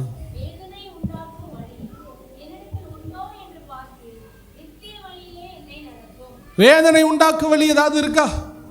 யாராவது கேட்டிருக்கீங்களா ஆண்டவர்கிட்ட? அப்பா நீங்க வெறுக்கிறத நான் விட்டுட்டேன், இந்த பகையை விட முடியல ஆண்டவர், இந்த கோபத்தை விட முடியல, இந்த பொய்யை விட முடியல, இந்த குடிப்பழக்கத்தை விட முடியல, இந்த ஸ்மோக்கிங்கை விட முடியல. என்னைக்காவது ஆண்டவர் பார்த்து கேட்டுங்களேன், இது உங்களுக்கு வேதனையா இருக்குமே ராஜா, நீங்க அதை வெறுக்கும் போது நான் அதை நேசிக்கலாமா, நீங்க எனக்கு உதவி செய்யுங்கள ஆண்டவரே அப்படின்னு நீங்க தாவீதை போல கேட்டா கர்த்தர் உங்களுக்கு அதுல இருந்து ஒரு விடுதலையை தருவார். ஹல்லேலூயா. உள்ள இருந்து எல்லாம் கிளியர் பட வேண்டும். ஆண்டவர் சொல்றாரு, இருக்கிறதுலையே குட்டி ஜீவன் என்னது, அங்க குழந்தை தான். ஆண்டவர் சொல்ற, குழந்தை கூட என்ன பண்ணிரு விட்டு. குழந்தைன்னா உங்களுக்கு புரியுதா? இச்சையானது கற்பந்தரித்து பாவத்தை பிறப்பிக்கும். பாவம் பூரணமாகும் போது சிந்தையில கூட பாவம் வருது பார்த்தீங்களா, அதான் குழந்தை, அதான் கரு உருவாகிறது. அது வளர்ந்து பெருசா மாறுறதுக்குள்ள அந்த குழந்தை என்ன பண்ணிரு சொல்லுங்க. சிந்தனைகள்ல கூட பாவம் இருக்கக்கூடாது. சகோதர சகோதரி இங்க இருக்கிற கவனிங்க, உங்க சிந்தனையில கூட என்ன பண்ணக்கூடாது, உங்க யோசனையில கூட பாவம் இருக்கக்கூடாது, உங்க இருதயத்துல பாவம் இருக்கக்கூடாது, உங்க செய்கையில பாவம் இருக்கக்கூடாது. தவறானதை யோசிக்கிறது பாவம், தவறானதை செய்கிறது பாவம், தவறானதை சிந்திக்கிறது பாவம். இது எல்லாம் உங்களிடத்திலிருந்து அகற்றப்பட்டால் அமலேக்கன் அகற்றப்படுவான். என் தேவன் உங்கள் மேல் பிரியமாயிருப்பார். பின்மாற்றத்துடைய இரண்டாவது அடையாளம், தேவன் வெறுக்கிற பாவத்தை ஒரு பின்மாற்றக்காரன் நேசிப்பார். அவனுக்கு அதை குறித்து மனஸ்தாபம் இருக்காது, அதை குறித்து துக்கமே இருக்காது, அதை பற்றி அவன் கவலைப்படவே மாட்டான். தேவன் நினச்சா என்ன, நினைக்க விட்டா என்ன, நான் இஷ்டப்படி தான் வாழ்வேன், அதெல்லாம் ஆண்டவர் மன்னிச்சுக்கிடுவார், ஆண்டவர் அதெல்லாம் பார்த்துக்கிடுவார் அப்படின்னு சொல்லுவாங்க. ஆனால் ஆண்டவருக்காக வாழ்கிறவர்களுடைய இருதயம் துடிக்கும், வேதனை உண்டாக்கும் வழிகள் இருந்தால் என்கிட்ட சொல்லுங்கள், நான் மாறிக்கிறேன் ஆண்டவரே, மாறிக்கிறேன் ஆண்டவரே, மாறிக்கிறான் அழுகுது அவங்க ஜெபம் பண்ணுவாங்க. ஆண்டவருக்கு விடுதலையை தருவார். அல்லேலூயா. எவ்வளவு சபை மோசமாயிருச்சு தெரியுமா வெளி ஊர்களில்.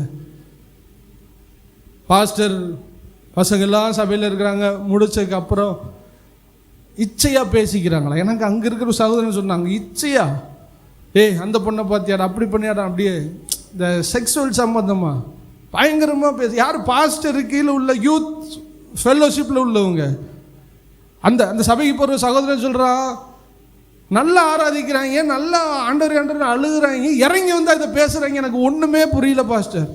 ஒன்றே ஒன்று எனக்கு புரியுது, இனிமேல் நீ அங்கே போகவே போகாத, நீ வெளியில் வந்துரு. அதாவது கர்த்தத்துவத்தை அசட்டை பண்ணுவார்கள், தேவனுடைய மகத்துவத்தை அசட்டை பண்ணுவார்கள். என்னது, காம விகாரத்துக்கு தங்களை விற்று போட்டவர்கள். உங்களுக்கு ஒன்று சொல்லவா, பாவத்தை விட்டு அவனுக்கு வெளியில் வர மனசு இல்லை முதலாவது, ரெண்டாவது முடியல, மூணாவது அவன் காம்ப்ரமைஸ் ஆகிட்டான். அது செஞ்சால் பாவமே இல்லை. உங்களுக்கு புரியுதா? மனசு இல்லை, விருப்பம் இல்லை, பலன் இல்லை, கடைசி கட்டத்துக்கு என்ன வந்துடுறான், அது பாவமே. தேவன் கிருபையுள்ள தேவன். ஃபர்ஸ்ட் மனசில் சொன்னான் பாவமே இல்லை, அதெல்லாம் ஆண்டு கிருபடான்னு சொன்னான். இப்போ பேச ஆரம்பிச்சிட்டான், இறங்கி வந்தோடனே இப்படியே பேசுகிறான். அவங்கள்ட்ட நிறைய சொல்ல முடியாது, இந்த பிள்ளைய பார்த்தியாடா, அப்படி பண்ணியாடா, என்னென்னமோ பேசுகிறானா. பாஸ்டர் சொல்கிறானா, டே நீ இன்னொரு பிள்ளைய கரெக்ட் பண்ணலையாடா, இன்னும் ஆம்பளையாடா நீ அப்படின்னு பாஸ்டர் சொல்கிறேன். நான் உங்களை பார்த்து சொன்னால் எப்படி இருக்கு? தயவுசெய்து சென்னைக்கு பிள்ளைகளை அனுப்புகிறவங்க எந்த முக்கிலையாவது நல்ல சபை இருந்தால், இப்போ நான் சொன்னேன் அது 50 கிலோமீட்டர் ஆனால் 50 நடா 200 கிலோமீட்டர் ஆனாலும் நீ என்ன பண்ணிடு, தப்பிச்சு ஓடிடு, மலைக்கு ஓடிப்போ, சமபூமி எங்கும் நிற்காத. பஞ்சாபில் போயிருக்கும்போது 250 கிலோமீட்டர் ட்ராவல் பண்ணி ஒரு சபைக்கு ஒரு குடும்பம் வரும். 250 எவ்வளோ நேரம் ட்ராவல் ஆகும். நான் அதை சொல்லிட்டு தான் சொன்னேன், உனக்கு 1 மணி நேரம் 2 மணி நேரம் கவலைப்படாத, எப்படியா தப்பிச்சு ஓடி போயிடும். பாவம்னே தெரியல, பாவத்தை நேசிக்கிறார்கள். தேவன் வெறுத்த பாவத்தை இவர்கள் நேசிக்கிறார்கள். இவர்கள் அமலேக்கியனுக்கு துணை போகிறவர்கள், அமலேக்கியனை பாதுகாக்கிறவர்கள், பின்மாற்றக்காரர்கள். அல்லேலூயா. பைபிளை போதிக்காத சபைக்கு போக வேண்டாம். இன்னும் உங்களுக்கு நல்லா சொல்கிறேன், நீங்கள் யூடியூப்பில் மற்ற எல்லா செய்திகளையும் பார்த்து ரொம்ப கெட்டு போயிடாதீங்க. பூமிக்கு மேலே பேசுகிறவனுடைய செய்தியை மாத்திரம் நீங்கள் பாருங்கள். இது எவ்வளோ பெரிய பாஸ்டராக இருக்கட்டும், மகனே உன் கண்ணீரை தொடச்சி உன்னை ஆறுதல் படுத்துவார், உன்னை உயர்த்துவார், உன் எந்தையை மாற்றார், அது எல்லாம் பூமிக்கு கீழே தான். நீ பரலோகம் போகணும் பேசுகிற சத்தியங்களை மாத்திரம் நீங்கள் இந்த கடைசி நாட்களில் கவனிக்க வேண்டும். இது எல்லாத்தையும் எவ்வளோ பெரிய ஆளாக இருந்தாலும் தூக்கி எரிஞ்சிடணும். நமக்கு அந்த ஆளுடைய செய்தி நமக்கு தேவையே இல்லை. அவங்கள துர்செய்தியாளர்னு சொல்ல வரல, அவர்கள் ஒரு ஆரம்ப செய்தியாளர். அவர்கள் ஆழமான வார்த்தைகளை கொடுக்கிறவர்கள் அல்ல. ஆழமான சத்தியம்னா என்ன? இந்த கமாலை என்ன போட்டிருக்கு, இந்த கழுதைக்கு 4 கால் இருக்கு, 2 மூக்கில் ஓட்டை இருக்கு, அதில் வாணி வெடியுதுன்னு சொல்றதா? ஆழமான சத்தியம் என்றால் பரலோகத்தை பற்றி பேசுகிற சத்தியமே ஆழமான சத்தியம். தேறினவர்களுக்குள்ள ஞானத்தை பேசுகிறோம், தேராதவனுக்கு ஆரம்ப சத்தியம். நீங்கள் ஆண்டவருக்குள்ளே வளர நினைச்சா பரலோகத்தையும் வருகையும் பற்றி பேசுகிற சத்தியத்தை கேட்கும்படி நான் விரும்புகிறேன். அல்லேலூயா. அப்போ அமலேக்கியன் அழிக்கப்படணும், அதை விட்டு வைக்கிறவன் தான் பின்மாற்றக்காரன். மூன்றாவது, சவுலுடைய வாழ்க்கையில் பின்மாற்றத்தோட அடையாளம் என்னென்ன? நான் 2 சொன்னது, கீழ்ப்படியாமை, தேவன் இருக்கிற பாவத்தை இவங்க என்ன பண்ணுவாங்க. மூன்றாவது 1 சாமுவேல் 16:14.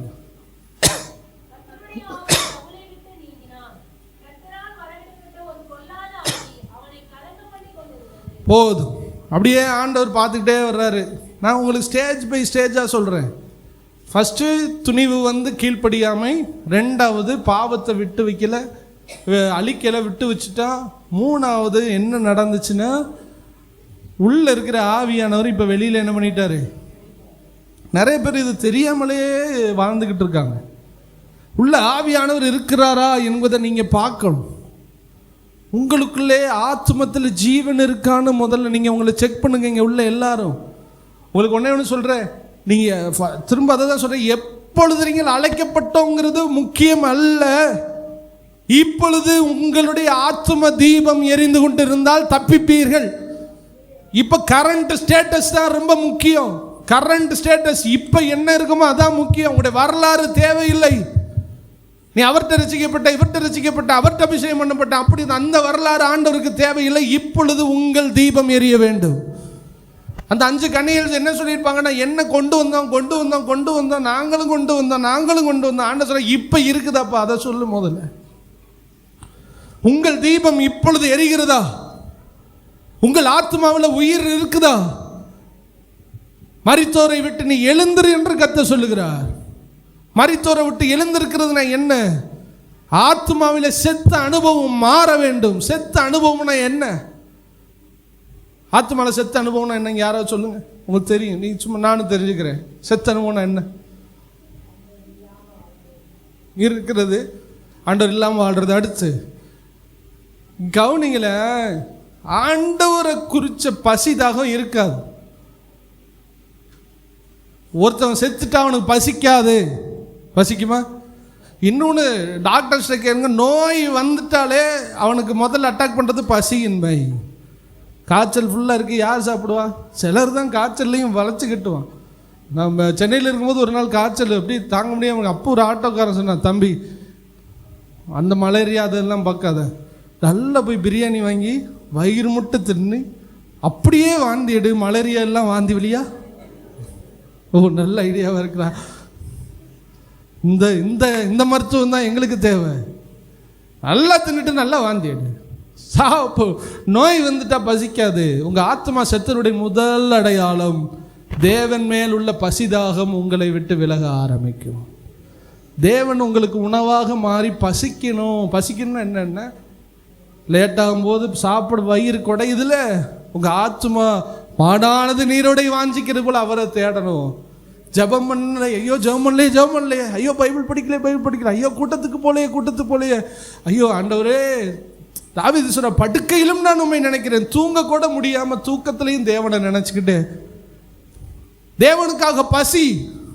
உள்ளே ஒரு உயிர் இருக்கிறது, உள்ளே ஒரு ஜீவன். இந்த ஜீவன் ஒருவர் ஜீவனிலிருந்து எனக்கு வந்தது. அவருக்குள்ளே ஒளி இருந்தது, அவருக்குள்ளே ஜீவன் இருந்தது, அது மனுஷனுக்குள்ளே ஒளியா இருந்தது. இயேசு என்கிற ஒரு ஜீவனுக்குள் இருந்து பிரித்தெடுக்கப்பட்ட ஒரு ஜீவன். நீங்களும் நானும் இந்த ஜீவன், மெய்யான ஜீவனை வாஞ்சிக்கணும். அதாங்க ரட்சிப்பு. உள்ள இருந்து இந்த உயிர் துடிக்கணும், இயேசு என்கிற உயிருக்காக. இதான் ரட்சிப்பு. சும்மா என்ன பேர் கிறிஸ்தவ சபைக்கு வந்துட்டா பரலோகம் போயிடலாமா? உள்ள இருந்து இருதயம் துடிக்கணும், அழுகணும், கதறணும். ஜீவன் ஜீவனை தேடும், ஆழம் ஆழத்தை கூப்பிடும். வெளிச்சத்துக்குள் வெளிச்சம் காண்கிறோம். உள்ள இருக்கிற ஜீவன் மெய்யான ஜீவனை பார்த்து கதரும், தெய்வமே, இயேசுவே, உண்மையே நான் நேசிக்கிறேன். உள்ள உயிர் ஊசலாடும், ஒரு உயிர் ஏங்கும் ஒரு உயிருக்காக. அந்த நிலைமை வந்துட்டா ரசிக்கப்பட்டவங்க. இது எதுவும் இல்லையே பிரதர் எனக்கு, நீங்க என்ன உயிர்ன்னு சொல்றிய, துடிக்கும் சொல்லி ஒன்றும் துடிக்க மாட்டேங்குது பிரதர். இருக்கணும் இல்லைன்னா நீங்க ஆக்டிவா இல்லை, டெத் கேஸு, ஐசியூக்குள்ள இருக்கீங்க, எப்போ வேணாலும் உங்களுடைய ஹார்ட் பீட் நிற்கலாம். நீங்கள் சீக்கிரத்தில் அதை காப்பாற்ற, இதை பண்ணுவேன், அதை பண்ண, எது வேணாம். நீ அந்த உபவாசம், அந்த ஒளி எல்லாத்தையும் விட்டு மூடி தள்ளிட்டு உனக்குள்ள ஜீவனை பிறப்பிக்கும்படி காரியங்களை நீங்கள் நடப்பீங்க. முதல்ல அதுக்கு உபவாசம் போடுங்க. தேசத்துக்கு போட்டேன், அதுக்கு போட்டேன், இதுக்கு போட்டேன், என் மக்களுக்கு போட்டேன், என் சபைக்கு போட்டேன். உனக்குள்ளே ஜீவன் இல்லை. ஜீவனை உள்ளே உருவாக்கும்படி, மீண்டும் ஜீவன் புதுப்பிக்கப்படும்படி நீ மனம் திரும்ப என்று கர்த்தர் சொல்லுகிறார். ஜீவன் இல்லாமல் நீங்கள் என்ன செய்ய போறீங்க? உங்களை ஜோடிச்சு என்ன பண்ண? செத்து போட கிளவிக்கு தான் பட்டு சேலை போட்டு அம்மா கடைசியாக காசு மேலே தான் விரும்ப காசை போட்டு தலையில் இதை வச்சுட்டு அதை இதையும் மாட்டிட்டு கடைசியில் இறக்கும் போது எல்லாத்தையும் கழட்டிட்டு உள்ளே தூக்கி இறக்கி போட்டுருவோம். செத்து போன கிளவிக்கு என்னையா மேக்கப்பு? ஆவியில் செத்து போயிட்டு நான் அந்த ஊழியம் பார்க்குறேன் இந்த ஊழியம் பார்க்குறேன். உனக்குள்ளே ஜீவன் இல்லை. முதலாவது ஜீவன் வேணும். ஜீவன் இருந்தால் மட்டும்தான் நீங்கள் அடுத்து செய்யணும். உயிர் இல்லாமல் நீங்கள் ஒன்றையும் செய்யக்கூடாது. அவன் சடலம், செத்த சிங்கம், அவன் உயிர் உள்ள நாய் வாசி. பின்மாறி கொஞ்சம் உயிரோடு இருப்பான். தேடிக்கிற ஆண்டவரே மனுஷன் ஆண்டவர் உயிரோடு இருப்பான். அவன் பரவாயில்லடா, சிங்கம் சொல்லிக்கிட்டு செத்து போனவன் அவனுக்கு இவன் ரொம்ப பரவாயில்ல. உள்ள உயிர் இருக்கணும்.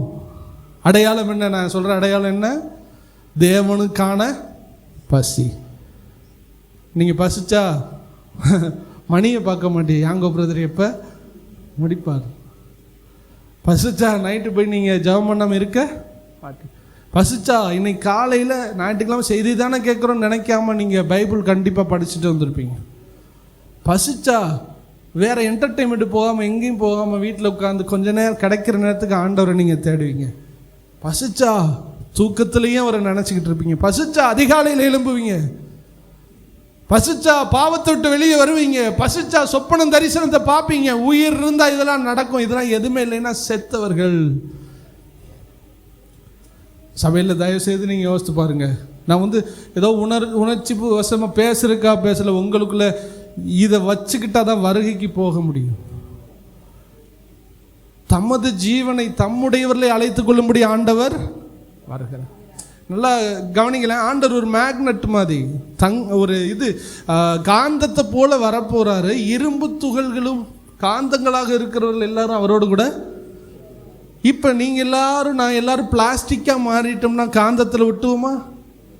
நீங்கள் இரும்பை போல இருந்தால் மட்டும்தான் வருகையில் ஒட்ட முடியும்.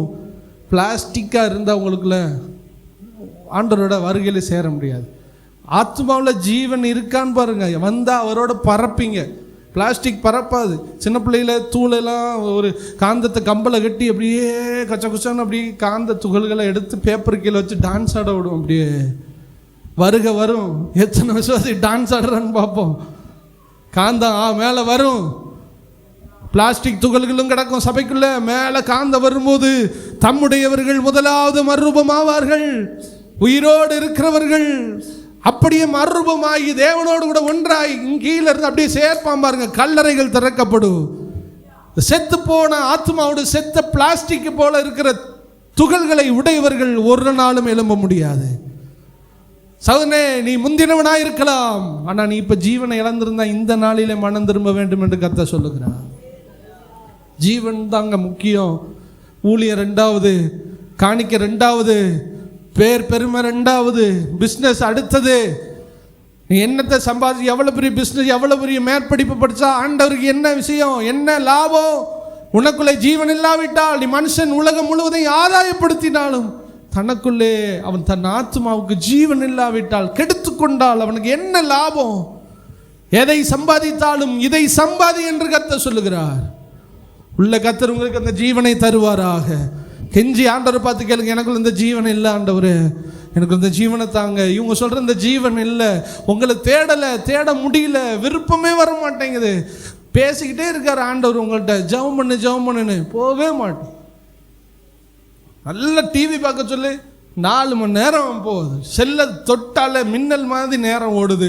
இப்படி பார்த்துக்கிட்டு இருக்கும் போதே சொல்லுவார், டேய் ஜெபம் பண்ணு, இந்த பிள்ளைகிட்ட செல்ஃபோனை கேட்டோன்னே பிள்ளைலாம் சொல்லு, ஒரு 5 நிமிஷம், இந்த ஒரு 5 நிமிஷம். அது மாதிரி செல்லை பார்த்துட்டு இந்த போகிறேன். கர்த்தர் கூப்பிடுகிற சத்தம் கேட்கலையோ, உங்கள் காதுகளில் வரலையா? ஆண்டவர் சொல்லும் போது ஜபத்துக்கு எந்திரிச்சு போனா என்ன? காலையில் சொல்லும் போது ஜபத்துக்கு எந்திரிச்சா என்ன? பைபிள் படிக்க சொல்லும்போது ஜபத்துக்கு எந்திரிச்சா என்ன? எல்லாத்தையும் மட்டுப்படுத்தி ஜீவனை இழந்து தானா வரணும். ஆண்டவரேன்னு நம்ம நம்மளை தேவ சமூகத்தில் இருந்து பிரிக்கணும். எந்த மட்டும் நீ புலம்பிக் கொண்டிருப்பாய். அண்ணால பார்த்து ஏலி கேட்குறாரு, எது வரை நீ புலம்பிக்கிட்டு உட்கார்ந்துருப்ப? வெளியில வா. குடிச்சவன் மாதிரி உட்கார்ந்து புலம்பிக்கிட்டு இருக்க. ரட்சிக்கப்பட்டவன் குடிச்சவன் மாதிரி உட்கார்ந்து புலம்பிக்கிட்டே இருப்பான். அல்லேலூயா. வெளியில வாடா, உன் ஜபத்தை நிறுத்து, வெளியில வா. வரமாட்டான். அப்படியே ஜபத்திலேயே இருப்பான், பைபிள் படிச்சுக்கிட்டே இருப்பான், பைத்தியம் போல இருப்பான். பார்க்குறவன் சொல்லுவான், நீ ஒரு பைத்தியம். கடைசியில் யாரும் தெரியுமா பைத்தியம்? நீ பைத்தியம் சொன்னானே அவன் தான் பைத்தியம். என்னை எடுத்தவர்கள் 5 கன்னிகள் எக்ஸ்ட்ரா என்ன எடுக்கும்போது இவன் என்ன சொல்லிப்பான், நீ ஒரு பைத்தியம். மணவாளன் வரும்போது யார் பைத்தியம்? என்ன கொண்டு வராதவன் தான் பைத்தியம். ஆண்டவருக்கு உள்ள வாஞ்ச நீங்கள் உண்டாக்குறது அல்ல, உங்களுக்குள்ளே அது வர வேண்டும். உங்களுக்குள்ளே இருக்குதா? தயவுசெய்து நான் சொல்கிறது புரிஞ்சுக்கிறேங்க. உங்களுக்கு இருக்குதா? இந்த வாஞ்சை இருக்குதா? அந்த ஜீவனுக்காக கெஞ்சுங்க. அப்படி இருந்துட்டா நீங்கள் உயிரோடு இருக்கிறீங்கன்னு அர்த்தம். சவுலுடைய வாழ்க்கையில் ஆவியானவர் அவனை விட்டு வெளியேறி போனார். அல்லேலூயா. அடுத்து அவனுக்குள்ள என்ன வந்துச்சு? பயம் வந்துருச்சு. பின்மாற்றத்துடைய அடையாளம் என்ன? விசுவாசமே போயிடும். மலையை பெயர்க்கத்தக்கதான விசுவாசம் இருக்கும். ரசிக்கப்பட்ட ஆரம்பம் நல்லா பாருங்க. ஆண்டவர் தருவார் பிரதர். எந்திரிச்சு கர்த்தருடைய பரிசுத்த நாமத்துக்கு மகிமை உண்டாவதாக, நேற்று தினத்திலே நான் எப்படி இருந்தேன் அப்படின்னு எவ்வளோ சாட்சி சொல்லும்படி எலும்புங்கன்னு நான் உட்காந்துக்கிட்டே இருக்க வேண்டியதான். ஒரு ஆள் சாட்சிகள். ஐயா சாட்சியை தான் நடந்ததானையா சாட்சி சொல்ல. அந்த நாட்களில் எவ்வளவு காரியத்தை ஜெபத்தாலே சாதித்தோம், தைரியத்தாலே, விசுவாசத்தாலே. இன்னைக்கு ஒன்றும் நடக்கலை. பெரிய பெரிய காரியங்களை தேவனுடைய வார்த்தையினால், தேவனுடைய விசுவாசத்தினால் நாம் சாதித்தோம். இன்னைக்கு இல்லை. காரணம் பயம். எத்தனை குடும்பத்தில் எதிர்காலத்தை குறித்து பயம், குடும்பத்தை குறித்து பயம், பிள்ளைங்களை குறித்து பயம், வருமானத்தை குறித்து பயம்.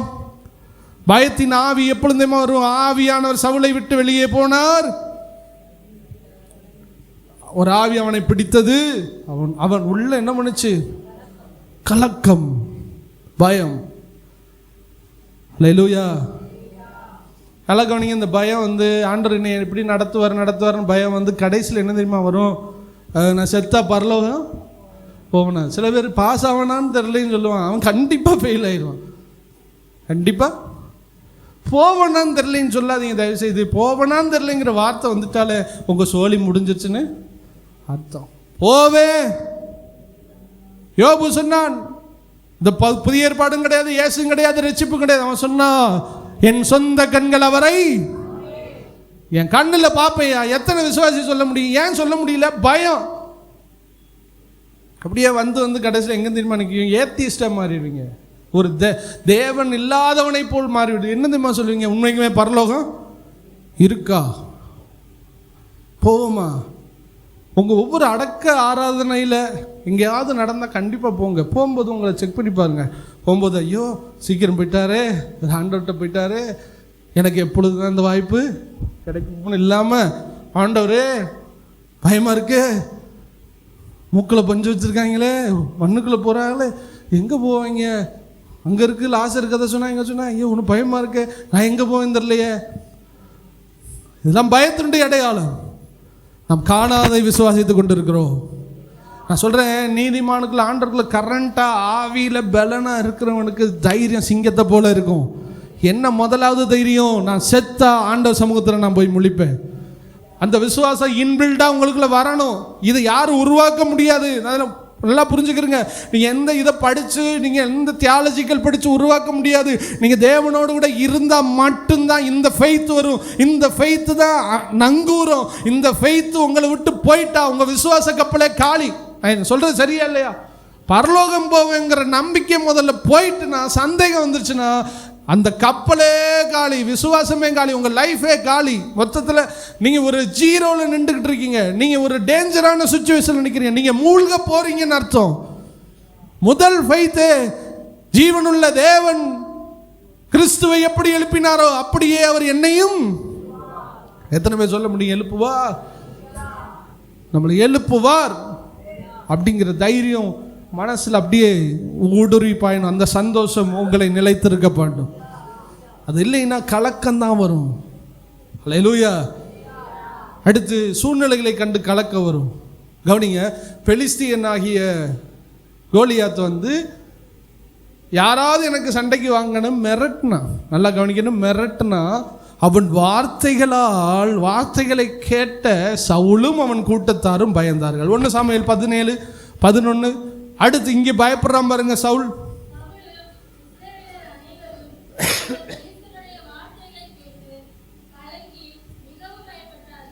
கலங்கி. நான் சொல்றது சரியா? இதே சவுல் என்ன பண்ணாரு? இவன் என்ன சொன்னா? ஒத்தைக்கு யுத்தத்துக்கு வாங்கினான்னு அவ்வளோதான் சொன்னான். ஆனால் நாகாஸ்னு ஒருத்தவன் கண்ணை பிடுங்கிடுவேன், கொன்றுவேன், வெட்டிடுவேன், சாச்சிருவேன்னு சொன்னவனை ஆளையே பார்க்கல. பெரியவனாடா அவன் அப்படின்னு சொல்லி கண்ணுக்கு ஒரு மாடை அடித்து 12 பேருக்கு அனுப்பி போட்டு ஒரே நாள் ஒரு இரவுக்குள்ளேயே நாகாசையும் அவனுடைய டீமையும் ஒன்றும் இல்லாமல் ஆக்குனதான் யாரு? இப்போ இந்த தைரியம் எங்கே போச்சு? நாகாஸ் அளவுக்கு பெரிய ஆள் கிடையாது கோலியாத். அதாவது அவனுடைய அரசு கட்டமைப்பில் அவன் அம்மோனிய ராஜா, இவன் பெலிஸ்திய யுத்த வீரன். இவன் ரொம்ப கண்ணை பிடுங்குவேன், காதை பிடுங்கலாம் கேட்கல. நீங்கள் எங்களுக்கு அடிமையாவில்லை, அவ்வளோதான் கேட்டான். அவன் சொன்னான், உங்கள் அவ்வளோ பேர் கண்ணை நான் என்ன பண்ணிடுவேன். இவன் சொன்னான், கண்ணை பிடுங்கிறியா, வாடா பார்ப்போம், மோதி பார்ப்போம்னா அடித்து தூக்கிடாம பாருங்க. அப்போ ஆவியில் அனலாக இருந்தான், ஆவியில் உயிராக இருந்தான். அப்போ அவன் பின்மாற்றக்காரன் இல்லை. நான் சொல்கிறது அந்த 1 வருஷ கேப் புரிஞ்சா? இப்போ நாள் ஆகுறது. கோலியாத்து வந்து மிரட்டுறான், சவுலும் ஜனங்களும். பின்மாற்றம் வந்த உடனே என்ன வந்துடும்?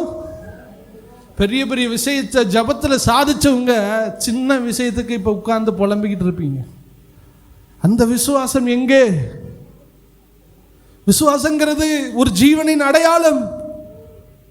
நிச்சயத்தை குறித்த விசுவாசம் எங்கே? சரி, அதை விடுங்க. பூமியில் பிரச்சனைகள் வரும்போது, கஷ்டம் வரும்போது தைரியமா ஃபேஸ் பண்ண அந்த விசுவாசம் எங்க? இப்ப முடியல. ஒரு சின்ன பிள்ளை காய்ச்சல் வந்தோடனே பதற. எனக்கு தெரிஞ்ச ஒரு ஊழியக்காரர் ஊழியத்தில் தான் இருக்கிறார். ஒரு சின்ன பலவீனம் வந்தாலும் டாக்டரை விட அதிகமாக நிறைய ரிசர்ச் பண்ணி டாக்டரே பயம் கட்டிடுவார். 2-3 பேர்கிட்ட பார்த்து விசுவாசிகள்ட்ட சரி பயந்து அதுக்குள்ள நெட்டில் எடுத்து பார்த்து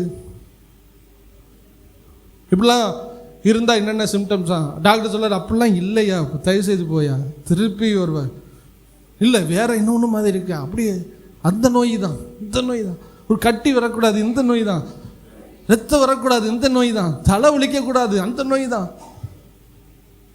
விசுவாசிகளை தேற்ற வேண்டிய ஊழியக்காரன் இந்த நிலைமைக்கு போனா விசுவாசியுடைய நிலைமை என்ன? துன்மார்க்கன் தான் துரத்தாதிருந்தும்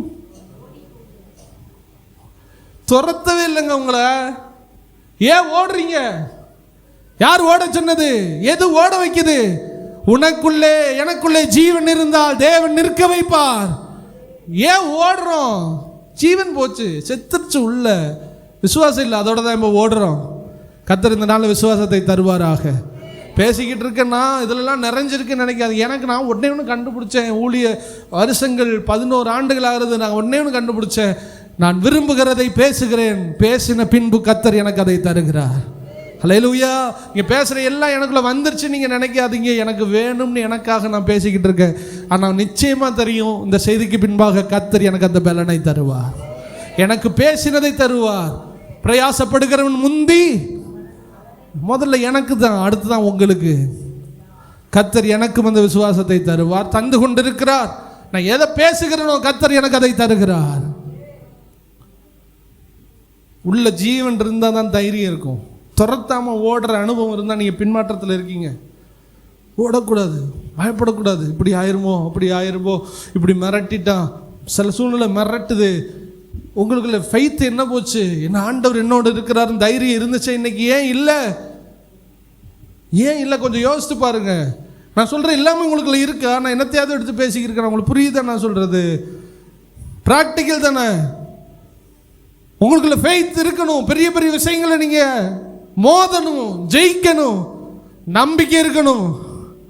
அதெல்லாம் உங்களுக்குள்ள இருந்துச்சுன்னா சர்வ வல்லவர் உங்களுக்குள்ளே இருக்கிறார். ஆண்டவர் சொன்னார், இந்த கடுகளவு விசுவாசம் இருந்தால் நீ மலையை பார்த்து பெயர்ந்து போயினா சொன்னாலும் போயிருப்பா. உனக்குள்ள ஃபெய்த் இருக்குது, உனக்கு நம்பிக்கை இருக்குது.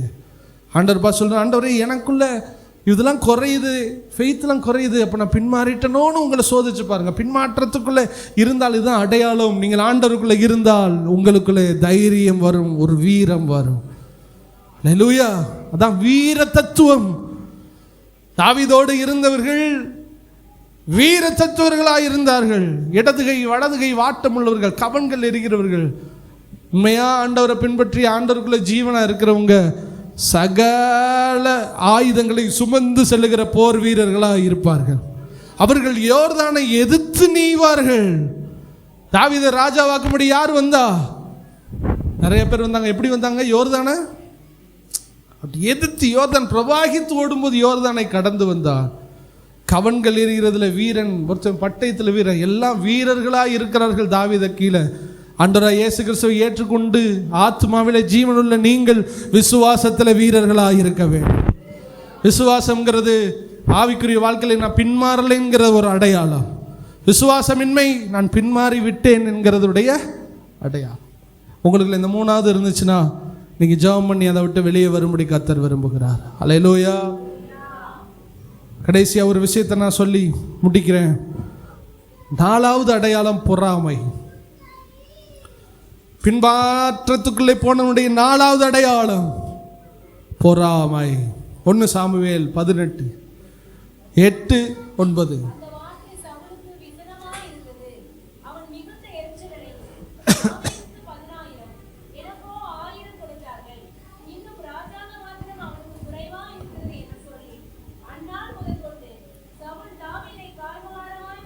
போதும். கடைசி தான் நம்ம குறித்த நேரத்துக்குள்ள நம்ம ஜெபம் பண்ணி முடிக்க போறோம். பின்மாற்றத்துக்குள்ள இருக்கிற கடைசி அடையாளம். முதல் அடையாளம் என்ன? கீழ்ப்படிய மாட்டான். 2வது பாவத்தை, தேவன் இருக்கிற பாவத்தை நேசிப்பார்கள். 3வது பயமும் கலக்கமும் அவிசுவாசம் உண்டாகும். 4வது பொறாமை காய்மகாரம். உள்ள இருக்குது. ஃபர்ஸ்ட் அபிஷேகம் இருக்குது, ரட்சிப்பு இருக்குது, வெற்றி அடைஞ்சவனா இருந்தான். இப்ப ஆவியானவர் இவனை விட்டு என்ன பண்ணிட்டாரு? போயிட்டாரு. கவனிக்கணும். இவனுக்குள்ளே என்ன ஆவி வந்துருச்சு? கைவர். இன்னொன்று, தேவனால் அனுப்பப்பட்ட பொல்லாத ஆவி சவுலுக்குள்ள வந்துருச்சு.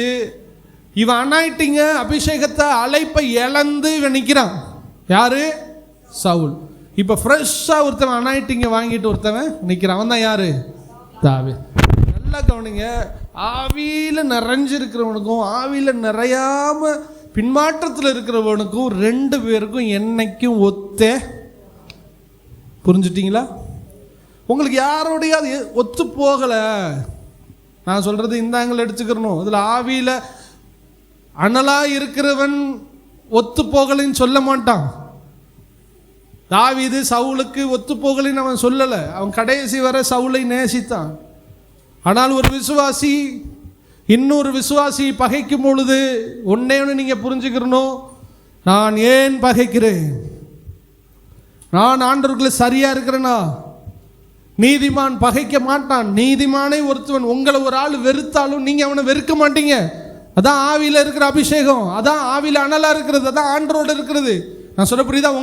உங்களை ஒரு ஆள் வெறுத்தாலும் நீங்கள் வெறுக்க மாட்டீங்க. அதான் தாவீதுகள். ஆனால் இன்னொருவன் வெறுப்பான். அவன் ஏன் வெறுக்கிறான் அப்படின்னா, இவனை விட்டு அபிஷேகம் போனது, இவனை விட்டு ஆண்டவர் போனார், அவனுக்குள்ள ஆண்டவர் இருக்கிறார்.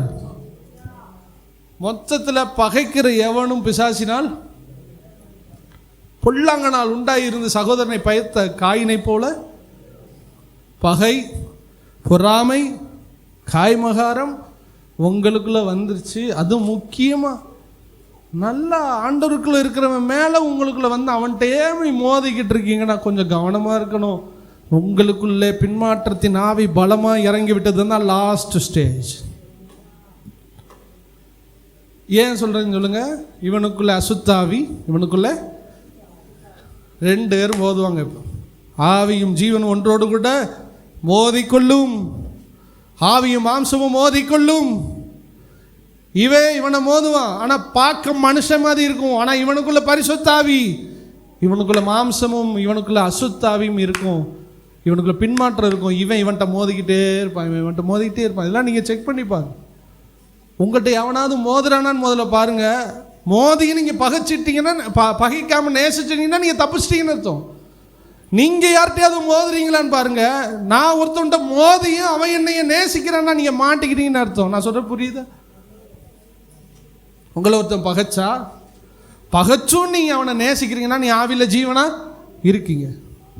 நீங்கள் ஒருத்தவனை நேசிச்சும் ஒருத்தவனை பகைக்கிறீங்கன்னா நீங்கள் ஆவியில் செத்தவர்கள். ஏண்டா பின்மாற்றத்தின் ஆவிக்கும் ஆவியில் அனலா இருக்கிறவனுக்கு ஒத்தே போகாது. இதுதான் சத்தியம். யாரை துரத்துகிறீர்கள்? யாருக்கு எதிராக நீங்க போறீங்க? ஆண்டவராகிய இயேசு கிறிஸ்துவை வேதபாரகரும் பரிசேயரும் பெயல்செபூலினால் அந்த பிசாசுடைய தலைவனால் இவன் பிசாசுகளை விரட்டுகிறான். ஒரு நீதிமான இவர்களை எதிர்த்தார்கள்.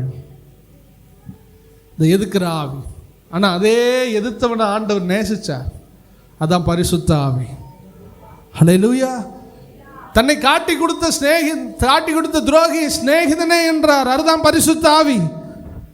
ஆனால் தன்னை நேசித்த இயேசுவை காட்டி கொடுத்தான். அதான் அசுத்த ஆவி. டிஃபரன்ஷியேட் பண்ணிக்கிறீங்க, ரெண்டு வித்தியாசப்படுத்திக்கிறீங்க. நீ எந்த நிலைமையில இருக்க கர்த்தர் உங்களுக்கு சொல்லி தருவார்.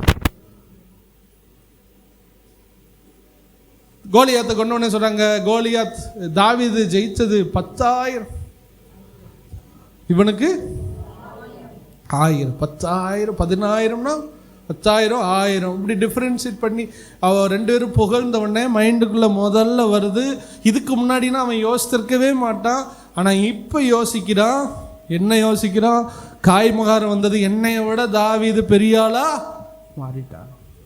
பயமும் காய்மகாரமும் பொறாமையும் சவுலுக்குள்ளே வர ஆரம்பிச்சிச்சு. எப்போ வந்துச்சுன்னா அவனுக்குள்ள இருந்த அசுத்த ஆவி, அவனுக்குள்ள இருந்த பின்மாற்றத்தினுடைய ஆவி. ஹல்லேலூயா. எங்க முன்னேறிடுவானோ அந்த ஸ்பிரிச்சுவல் மற்றதையும் யாரையாவது பார்த்து எங்க இவன் முன்னேறிடுவானோ, இவன் அப்படி போயிடுவானோ இப்படி போயிடுவானோன்னு சொல்லிட்டு காய்மகாரம் பொறாமை உங்களுக்குள்ள இருந்தா உங்களுக்குள்ள பின்மாற்றம் இருக்கிறது. கர்த்தர் உங்களுக்குன்னு ஒரு வழியை வச்சிருக்கிறார். அந்த வழியில நீங்க சந்தோஷமாய் போக வேண்டும். பிறருடைய யாதொன்றையும் நீங்கள் கண்டு பொறாமைப்படக்கூடாது. வளர்ச்சியோ ஆசீர்வாதமோ வீடோ படிப்போ ஞானமோ அழகோ எதையும் கண்டு நீங்கள் பொறாமைப்படக்கூடாது. கர்த்தர் உங்களுக்காக வைத்த வழியிலே நீங்கள் சம்பூர்ணமாய் கடந்து போக வேண்டும். அல்லேலூயா. இயேசு கிறிஸ்துவை போல ஒரு வாழ்க்கை உங்களுக்கு எனக்கு அந்த பொறாமை அல்ல. கர்த்தர் உங்களுக்கு ஒரு தாழ்மையை தருவார். அன்று முதல் அவனை காய்மகாரமாக பார்த்தார். வயிறுலாம் எரியக்கூடாது. பிறருடைய வளர்ச்சியை கண்டு உங்கள் வயிறு எரிகிறது, உங்கள் மனசு கொதிக்கிறது, புலம் வருது, அப்படியே மனசு ஒரு மாதிரி ஆகுது. உங்களுக்கு ஏதோ ஒன்று ஆகுது, யாருக்காவது ஏதாவது உயர்ந்துட்டா, பொறுப்புகள் கிடச்சிருச்சா அப்படின்னா நீங்கள் சரியில்லைன்னு அர்த்தம். அது பின்மாற்றத்துடைய ஆவி. அதை நீங்கள் ஜெயிக்கணும். அது இயல்பு தான், மனுஷனுக்கு வர்றது. ஆனால் நீங்கள் அதை ஜெயிச்சே என்ன பண்ணணும்? அன்று முதல் அவன் காய்மகாரமாக. காய்மகாரத்துக்கு அடுத்த ஸ்டேஜ் எங்கே தெரியுமா கொண்டு வந்து நிற்கிறான்? சூழ்ச்சியில் வந்துடும். எப்படியாவது என்ன பண்ணணும்? தாவீதை என்ன பண்ணணும்? காலி பண்ணணும். காலி பண்ணணும்னு சொல்லிட்டு சூழ்ச்சி பண்ண ஆரம்பிச்சான். என்ன ஆரம்பிச்சான் தெரியுமா? என் மகளை நான் என்ன பண்ணுவேன்? தாவீதுக்கு கட்டி கொடுப்பேன் மீகால. அதுக்கு எனக்கு என்ன தெரியுமா பரிசு? என்ன தெரியுமா பரிசோ? என்ன தெரியுமா வேணும்? அந்த நாட்களில் ஆம்பளையை தான் சீர் கொடுப்பாங்க. எனக்கு என்ன தெரியுமா வேணும்? பெலிஸ்தியருடைய விருத்த சேதனம் பண்ணி அப்படி நுனித்தோல் எனக்கு வேணும். அதாவது பெலிஸ்தியனை கொன்றணும் அப்படின்னு சொல்லி இவன் ஒரு உத்தரவிடுகிறான். அதில் என்ன எண்ணத்தோடு உத்தரவிடுகிறான்? அவன் கையில், பெலிஸ்தியன் கையில் இப்படியாவது சவுல் என்ன பண்ணுவானா? சாவானா என்று ஒரு சூழ்ச்சி பண்ணினார். தாவீது சாவான்னு சொல்லி யாரு சூழ்ச்சி பண்றா? சவுல். இது நல்ல கவனிங்களேன். பகை உண்டாகிறது, ரெண்டாவது காயமகாரம் உண்டாகிறது, மூணாவது சூழ்ச்சி பண்ண ஆரம்பிங்க. யாரையாவது பற்றி சூழ்ச்சி பண்ணுறீங்களா? யதார்த்தமாக ஒரு ஆள்கிட்ட கோவப்பட்ட கூட பரவாயில்ல, பிளான் பண்ணி திட்டம் பண்ணி இவனை இப்படி கவுத்தணும், இவனை அப்படி கவுத்தணும், பிறர் காலுக்கு வலை விரிக்கிறது, பிறர் குடும்பத்துக்கு வலை விரிக்கிறது, பிறருடைய பிள்ளைகளுக்கு வலை விரிக்கிறது, பிறருடைய விசுவாசிகளுக்கு, பிற ஊழியங்களுக்கு, பிற ஊழியர்களுக்கு. ஏன்னா இதுவா உங்களுக்கு வேலை? கர்த்தர் நமக்கு இந்த வேலையை கொடுக்கவில்லை. கர்த்தர் சொன்னார், உன்னை நீ நேசிக்கிறது போல் பிறனை நீ. எங்க பகை உள்ள வந்து, பொறாமை உள்ள வந்து, பொறாமையினால சூழ்ச்சி வந்து எவனை எப்படி கவுத்தலாம், எப்படி எவனை கொல்லலாம்னு உங்களுக்குள்ள வந்துருச்சுனால பின்மாற்றத்தினுடைய லாஸ்ட் ஸ்டேஜுக்குள்ள என்ன பண்றோம்? இருக்கிறோம். அல்லேலூயா. அப்ப ஏன் தேவ ஆவிக்கு விரோதமா என்ன அசுத்தாவி என்ன பண்ணுது? போராட. ஒரே விஷயம் பாருங்களேன். சவுல் ராஜா எதுக்கு அழைக்கப்பட்டான்? பெலிஸ்தியரோடு யுத்தம் பண்ண. பெலிஸ்தியரை துரத்துறதை விட்டுட்டு இவனை போட்டு துரத்திக்கிட்டு இருக்கான் பாரு. அல்லேலூயா. நல்லா கவனிங்க. நீங்க பாவத்தை அழிக்க அழைக்கப்பட்டவர்கள். மனுஷர் மேல் பொறாமை கொள்ள அழைக்கப்பட்டவர்கள். பாவத்தை வெறுக்கிறதுக்காக நீங்க அழைக்கப்பட்டவங்க. ஏதோ ஒரு மனுஷனை துரத்திக்கிட்டு இருக்காதீங்க. எந்த மனுஷனையாவது நீங்க துரத்துறீங்கன்னா கவனிச்சு பாருங்க, நீங்க சவுளின் ஆவி, பின்மாற்றத்தின் ஆவிக்குள்ள இருக்கிறீங்க. இவனை எப்படியாவது கெடுக்கணும், இவனை எப்படியாவது அழிக்கணும், இவனை எப்படியாவது ஒண்ணும் இல்லாம ஆக்கணும். இல்ல, ஆண்டவர் சொல்லுகிறார், பாவத்தை தான் நீ இப்படி துரத்தணும். நீ துரத்த வேண்டியது பெலிஸ்தியனை.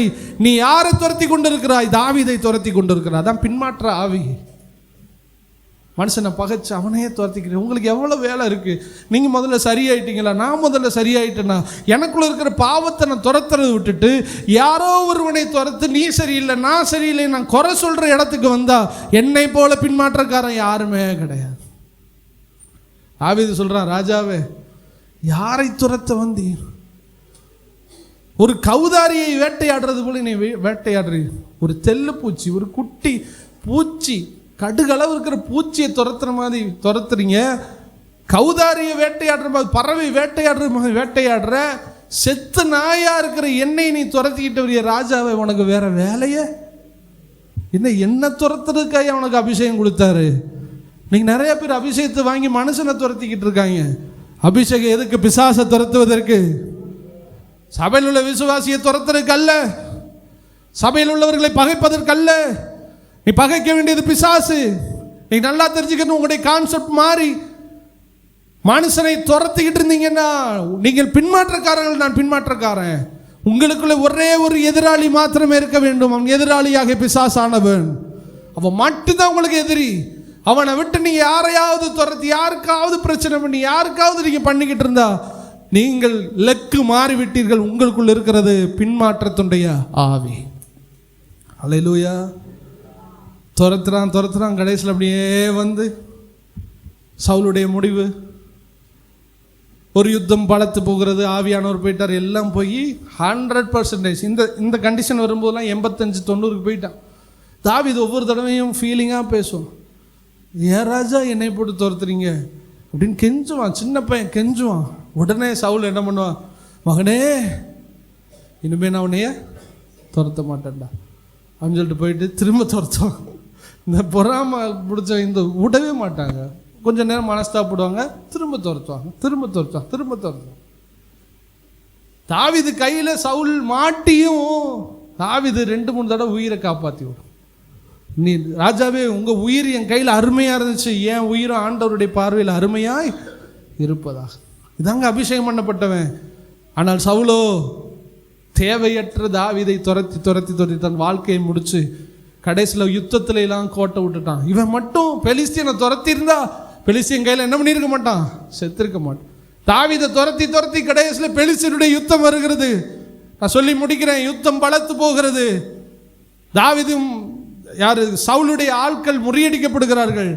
கடைசியா சவுல் தன்னுடைய உயிரை மாய்ச்சி கொள்றதுக்கு திட்டமிட்டு சூசைட் அட்டன் பண்றான். கத்தியை கீழே குத்தி வச்சு மேலே கத்திக்கு மேலே என்ன பண்ணி பாஞ்சு தன்னுடைய ஜீவனையே இழந்து போகிறான்.